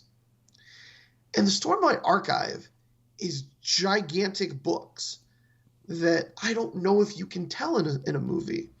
But I do like his honesty. He goes, over the years, I've thought about it more, and it does make sense to be a TV show, but I've always seen it as this movie-going experience. And I hope he does lean more towards movies. And the reason why, or I'm sorry, TV shows, is he said things like Game of Thrones have kind of opened him up to that possibility that it can be done. But, you know, unfortunately, a lot of the creators, what they want is extremely difficult with studios. Right. That's and therein lies the problem. And but slowly, very unfortunately, almost glacially slowly, these ships have started to turn. Yeah. And it's like J.K. Rowling had a big say-so in a lot of the Harry Potter stuff, I believe, right? Yeah. Because that was because it was a massive franchise with huge merchandising possibilities, and she and her agent went in and she got a fantastic deal. Yep. And then, it turned out to be a horrible person and, is actually a Death Eater in disguise. But right. the fact of it being, she had a tremendous amount of creative influence. Yes. And I think George R. Martin, he was a producer. But at the end of the day, it was those other two's babies. At the end of the day, it was their decision. He could only advise. Right. And I think that's what will happen with Brandon Sanderson. He arguably right now is the biggest fantasy writer because of how much content he puts out compared to how much people like it. So I'm curious, once he gets something rolling, I mean, he has a character in Fortnite right now. That's how wild his stuff is. I'm curious what population will think of it once it comes out. I guess technically, I mean, Wheel of Time, the last two were his, but I think I think they went to him for the show. By the way, let's talk. Are we jumping forward? Can we talk about the Wheel of Time stuff? Yeah, we could do that. We're headed into TV. Have you seen the promos? I've seen some of the stills. Okay. Yeah. But they pull it up. What I've seen looks like, okay, cool, big world. It's neat looking, but it's not surprising. I don't mean that in a negative way, but just this kind of stuff all looks the same in the sense of like, oh, it's a fantasy series, so here's the ensemble in a field. Lord of the Rings kind of ruined that for everybody. Yes, absolutely, yeah. It did. The thing also with this is, I think one thing people are going to have to come to grips with is it's not a medieval time setting, so it's more of a Renaissance setting. And I know people confuse those things, but I think when I saw a lot of people comment on it that it's not medieval looking enough, and it's that's not what they're going for. Right. But I don't know, if you're looking at the picture, we have Naive, I believe is on the left. We have Matt, who is going to be next to her. Then we have Lan, and then we have Moraine. She's Aes Sedai. Then we have Angwin, Perrin, and then we have Rand on the right. And these are the main characters of the story. The Wheel of Time, I don't know. I know there's other fantasy series that have more characters, but this one has so many characters. This is the main group, though. I've not read all the books. I've only read 2 of them. So I don't know how many different directions to go, so I could be completely talking out of my ass. But these are the core set of characters that we're going to see. They're missing someone in here. They're missing a couple people that are pretty important. But these are the main characters that you're going to be seeing. And yeah, dude, I am so excited. I saw some other screen grabs. I think one of them was with Lan in a cage, which makes sense. I think we've talked about this. The magic in this universe, the male version was tainted thousands of years ago. So any male born with the magic has to be, I don't know the word, but basically neutered in a sense, Yeah. or they go crazy. And so I think the image we saw was him when they first found out that he had the magic ability.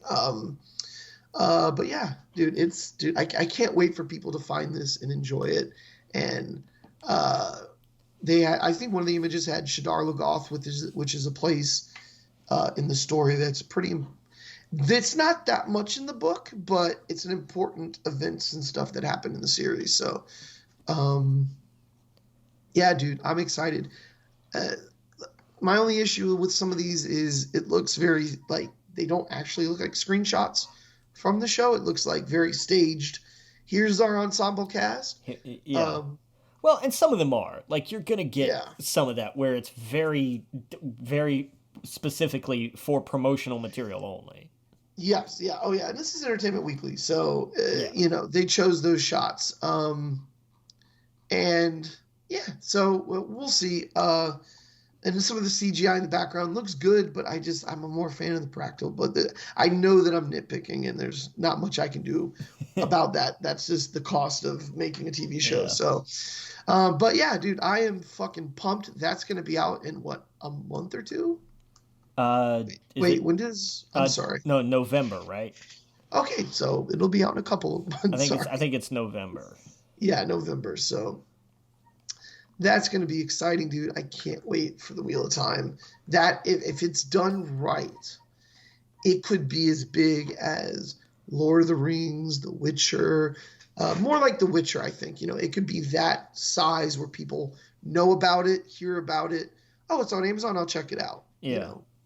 And that's what I think happened with The Witcher. People were like, oh, that's on Netflix. I'll check it out. Yeah. But yeah, hopefully it's good. God, please be good.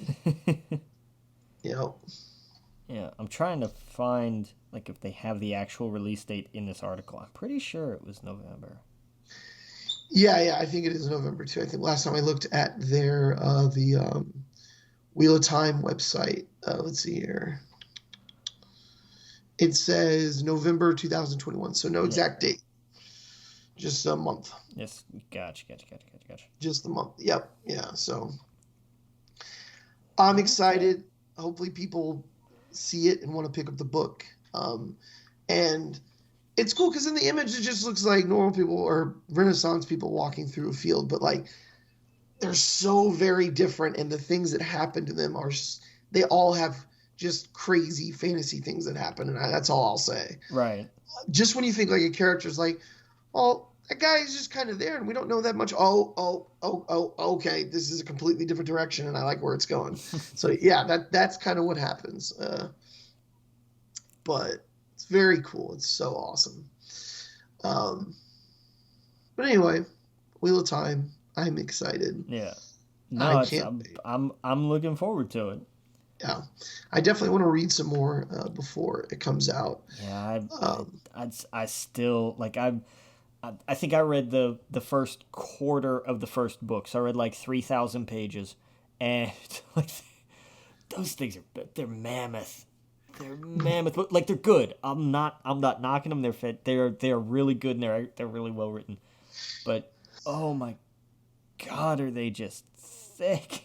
They are thick. They are absolutely thick. Yeah. And I hate it because I'm gonna wind up going back, and I'm gonna be like, where was I? Oh no, I'm gonna have to start this over again, aren't I? I hate when I have to do that, because I have to do that with video games too. Whenever I eventually go back to Red Dead Redemption 2, I'm gonna have to do that again. Yep. So I'm I haven't played this in a year and some change. I'm just gonna have to start over, and I'm gonna get to the same spot. And I hate it. It's a vicious cycle. I can't stand it. Yeah. Oh yeah. You know what book I think you would really like is Kings of the Wild. Okay. Yeah, it is. There's 2 of them. The third one's coming out, I think, in a year. It is the way Daniel Green, one of the reviewers on YouTube that I follow, explains it is perfect. It is the best book if you are into D&D. If you want to read something that reminds you of a D&D story, and not in a bad way, but in a good way, the feelings of it, that is what this is. Interesting. Yeah, the Amazon or whatever says a retired group of legendary mercenaries get the band back together for one last impossible mission in this award-winning debut epic fantasy. And basically, what happens is they call it the band because the way the writer writes it is his idea was, I want to write a book set with this like D&D setting or whatever. The first book is like a 70s band that is they're old, they've retired, and they got to get the band back together. The sequel is called Bloody Rose, and it has more of an 80s feel to it. Of course it does. And the third one's going to have more of a 90s feel. So, the first book is about, it's a guy, he's retired. And he has his post on the wall. He goes to the pub. He goes home to his wife and daughter. He is a retired old hero. He used to be a legend, but he's retired. And one of his old bandmates comes to him. They call it the band. Because I guess in this world, they literally, if you had a group of adventurers, that was your band. And so he, his old buddy comes to him and he's like, my daughter is off in this war, and she's been captured. I need to go rescue her. I need to go save her. I can't do this alone, and he's kind of a mess. And he convinces this guy. Things happen at the beginning. It's basically the guy's daughter convinces him, the main character. He's like, well, she's like, what if that was me, basically? And he's like, you're right. So anyway, they try to get the band back together, and everything goes wrong, and it's hysterical. It's absolutely fun. It's hilarious. It's absolutely hilarious. Everything they run across, and it is this old soldier.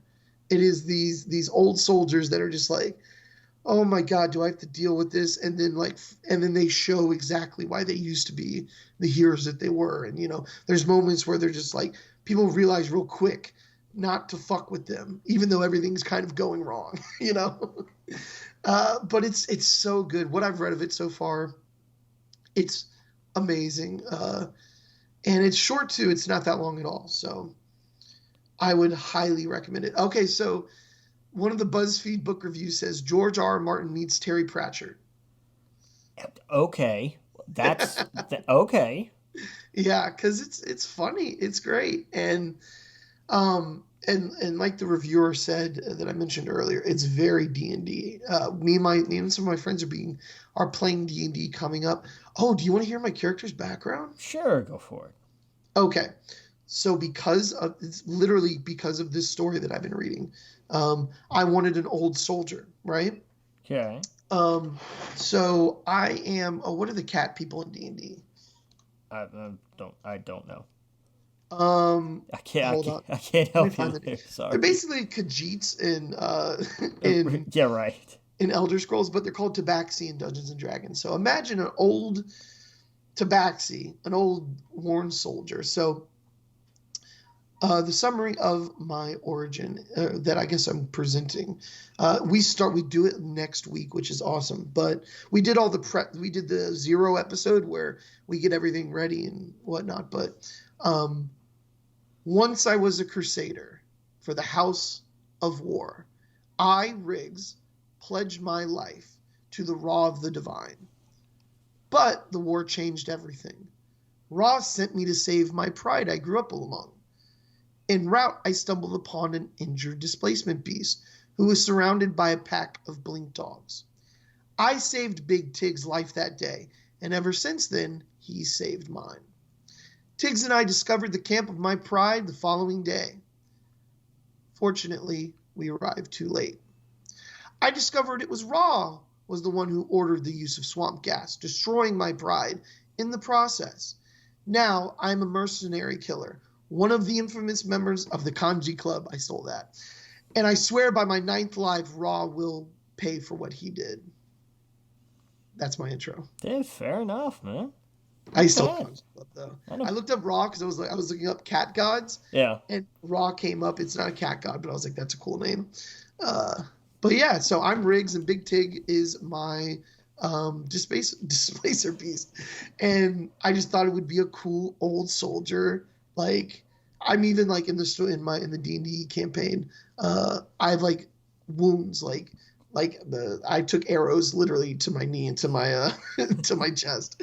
So the idea is that I forgot what point he took off. Like I can't travel a certain amount of distance, but I have my displacer beast, so I can move pretty quickly with that. Right. So anyway, yeah, that's the intro to Riggs and Big Tig. Nice. And I thought Tig because it rhymed in. It was like Tigger, like the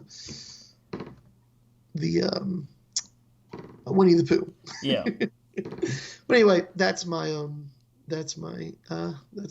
D&D character, my first one. So I'm excited.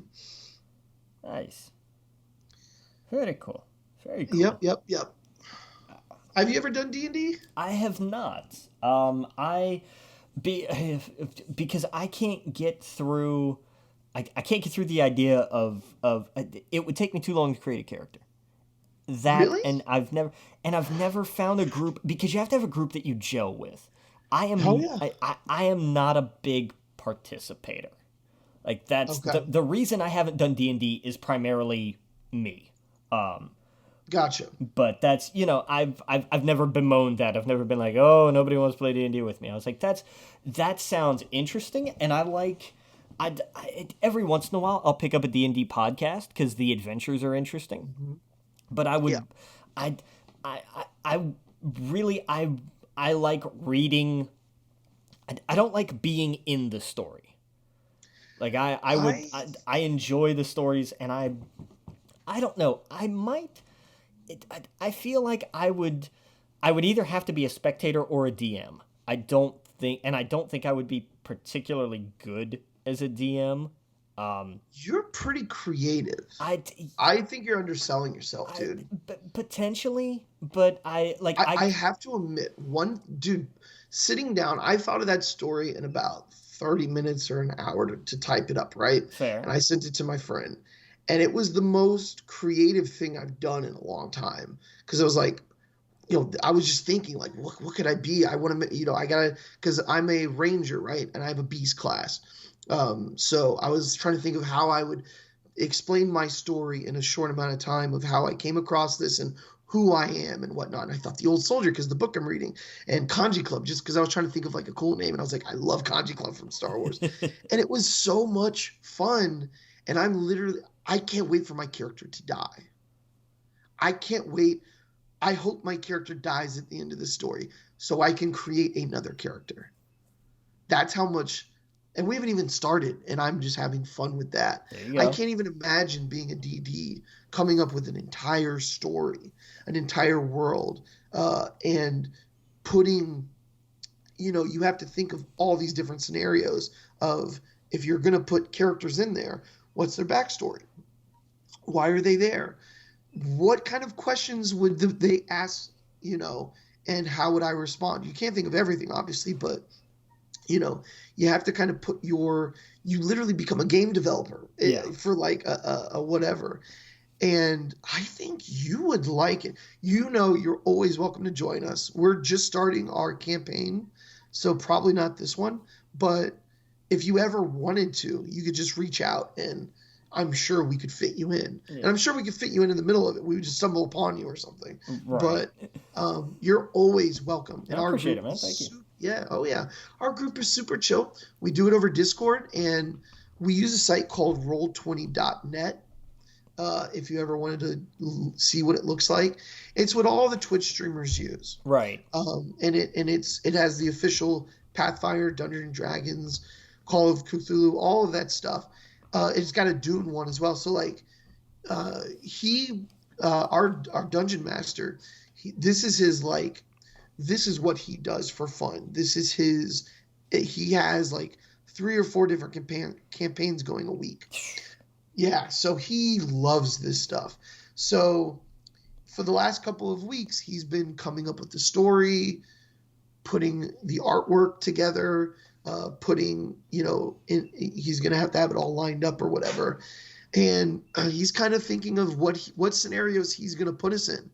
And we've told him, like, I even told him, like, dude, I hope I die. He's like, usually we don't kill people in their first, usually they're very friendly the first D&D go around. And I'm like, I want to die. I want to, Oh, the other thing I didn't even mention, I started thinking, like, because they asked what kind of weapons you use. I was like, I want two axes. I want two axes. Man, it's because I was playing New World and I had two hatchets, right? And then, just to be funny, because I was telling him about my story and how the Kanji Club, and I was like, there's no lightsabers in D&D, but how fucking awesome would it be to be a big ass cat beast guy with a lightsaber? And he goes, oh, but there is. It's called the Sunblade. Oh, And yeah. So what we do, because as a D&D character, there's a space called treasure that you have in your bag. And so what I have is a broken Sunblade that I don't understand what it is or what it was. And so he knows, and he's told me this. He goes, now I know that you want to get that fixed. So that might be a goal for you in this campaign, is to figure out what you can do to get that fixed. So he might put something in the story where we stumble upon something and I can fix my Sunblade and then actually use it. So, like, little things like that. It's super, I don't know. That's the one thing I've realized, is just how creative you can get with it. And you have to, because you're dealing with pen and paper and of course this website, but it's been really fun just shooting the shit with them and hearing my friends' stories about their characters. One's a druid, one is a fighter, and he told us he's a werewolf, so I don't know, he shouldn't have told us that, that kind of stuff. But I don't know, man, I'm pretty fucking excited for it. Nice. Yep. Sounds like Yep. it sounds like a lot of fun. Whenever I hear people talk about D&D, it always does sound like a ton of fun. Yep. Oh yeah. My problem is I've never had anyone that wanted to do it, that wanted to dedicate the time to it. Yeah. Or that did it before, because you have to have someone, I think, that did it before that brings you in. And I just never had that. So now I do. So I was like, we're all sitting at home. It's still a pandemic, might as well have some fun. And so it's going to be cool. I think it's going to be really fun. Nice. But I'll let everybody know about that in a couple of weeks once we do it, how it goes. Nice. Very cool. Yep. We'll kick through the just a couple little things left in the news here. I'm not entirely interested. They announced the Avatar: The Last Airbender live action cast for Netflix. Oh yeah. They dropped a new. I like that it's people I've never heard of. I like that they didn't whitewash the cast. But I'm just, my thing is, like, they dropped this news a year to the day of when they dropped the news that the showrunners were leaving over creative differences. Yes. Oh yeah. Like, real quick, do you know the meme of the woman who looks disgusted, but then when you say something else, she looks like, oh, that's interesting? That was my face when you said Avatar had its cast revealed, and I was like, I don't give a shit about that. But then when you said The Last Airbender, yeah. I perked up. I was like, oh, Yeah. That's right. That was actually like, and they look like the characters. They do. They've got How about that? Yeah, they got Gordon Cormier as Aang, Kyo Teo as Katara, Ian Owsley as Sokka, and Dallas Liu as Zuko. Oh yeah, I sent it to my friends without the names attached to it of the characters. And I was like, "Tell me which Avatar characters these are." And they knew it right off the bang bat. on, yeah. Yes, it was just, I didn't tell them it was about, or maybe I did tell them it was about Avatar, but man, it's so nice that they did that. Yeah. Yeah. So yeah, the original creators, they bounced a year ago. Yep. Oh, okay. Well, good. I'm glad we're getting this. Do we know when this is going to come out? No, Okay, they've sometime in the future. It's at some point, yeah. Yeah, at some point. Chloe Bennett, who was Blossom in the live-action Powerpuff Girls show that they're doing, has dropped out.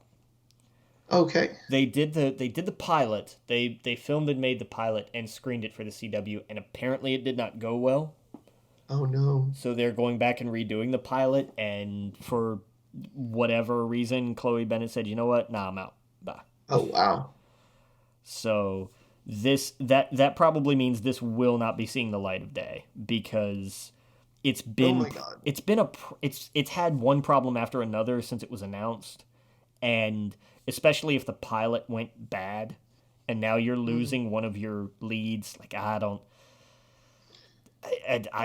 think, if it does work out, it's going to be because they retooled the hell out of it, I think. Yeah. Um, Okay. Bouncing back to Netflix, they released the last trailer for the final season of Lucifer, which is next month. Okay. I'm excited. I got into this show very late in the game, but damn, is it so Same. good. Same. It's really good. Yeah. And I'm excited for what's next with Pokemon. I'm pumped. Yeah.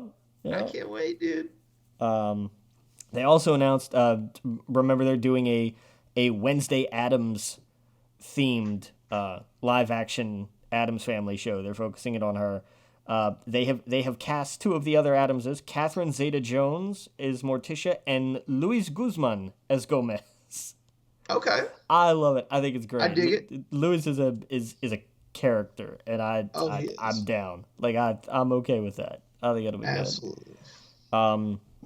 Mike Flanagan, who did The Haunting of Hill House and then did Bly Manor, has a new Netflix show called Midnight Mass. I saw you put this trailer up. It looks Oh yeah. interesting.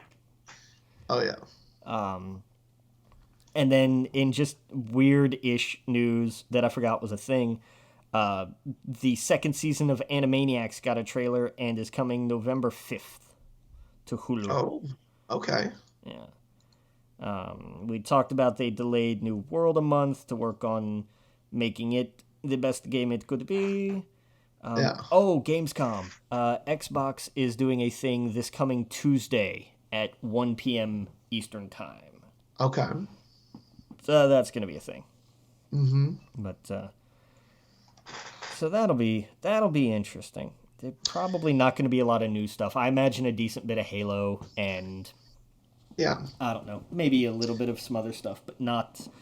I'm not expecting any giant earth-shattering news announcements. Oh yeah. Pokemon just had a direct. Did you see that at all? I heard a little bit about it. What, they introduced some new Pokemon and like a regional Growlithe who looks like an old man in red pajamas. Yeah, he looks like he's about to sign the Declaration of Independence or something. Yeah. Yeah, they showed more off in the game. They showed you can fly and stuff, like with the glider and stuff. So I don't know. I'm super pumped for it. I think it's going to be very different from most Pokemon games. Like, I don't think you're not going to get gym battles. You're not going to get any of that kind of stuff. I think it's just going to be this big ass open land that you roam around, catch Pokemon, and bring it back to the city, and that'll be that. But what's great are these two games are coming out like a couple months apart. One's November, I believe, and one's January. Yeah. So the remakes look great. I love the look of the old DS kind of style game of Pokemon. I think those look great. I can't wait for that. They've added a couple things like you can change your outfit and stuff like that. But the new one, the one that I think most people are interested in, the Legends Arceus, just showed off a lot more of it. It looks like there was kind of like boss fights and stuff. Yeah. Which looks cool. And yeah, the different regional Pokemon, which I think they should do with every game they come out with. Like, that's such a success, especially when you get just all these different variations where you can take the original concept, you can still have it, but here's this fun new thing and it's a twist on it. Yeah. So yeah, Arcane is that's a favorite of a lot of people. So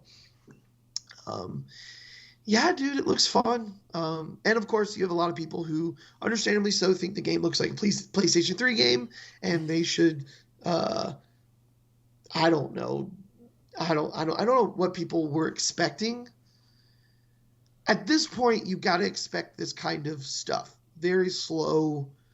It's not going to look like God of War. It's not going to look like any of that, especially if it's got to work on the Nintendo. But I don't know. I think they were going for Breath of the Wild kind of look, but we will see. Yeah. Yeah, a lot. There were big Breath of the Wild vibes that a lot of people got from that. Yeah, yeah. And I don't, maybe it's just me. I'm a fan of the older stuff. I like the older ones. I'm totally down to explore these new ones Yeah. that have the 3D or whatever.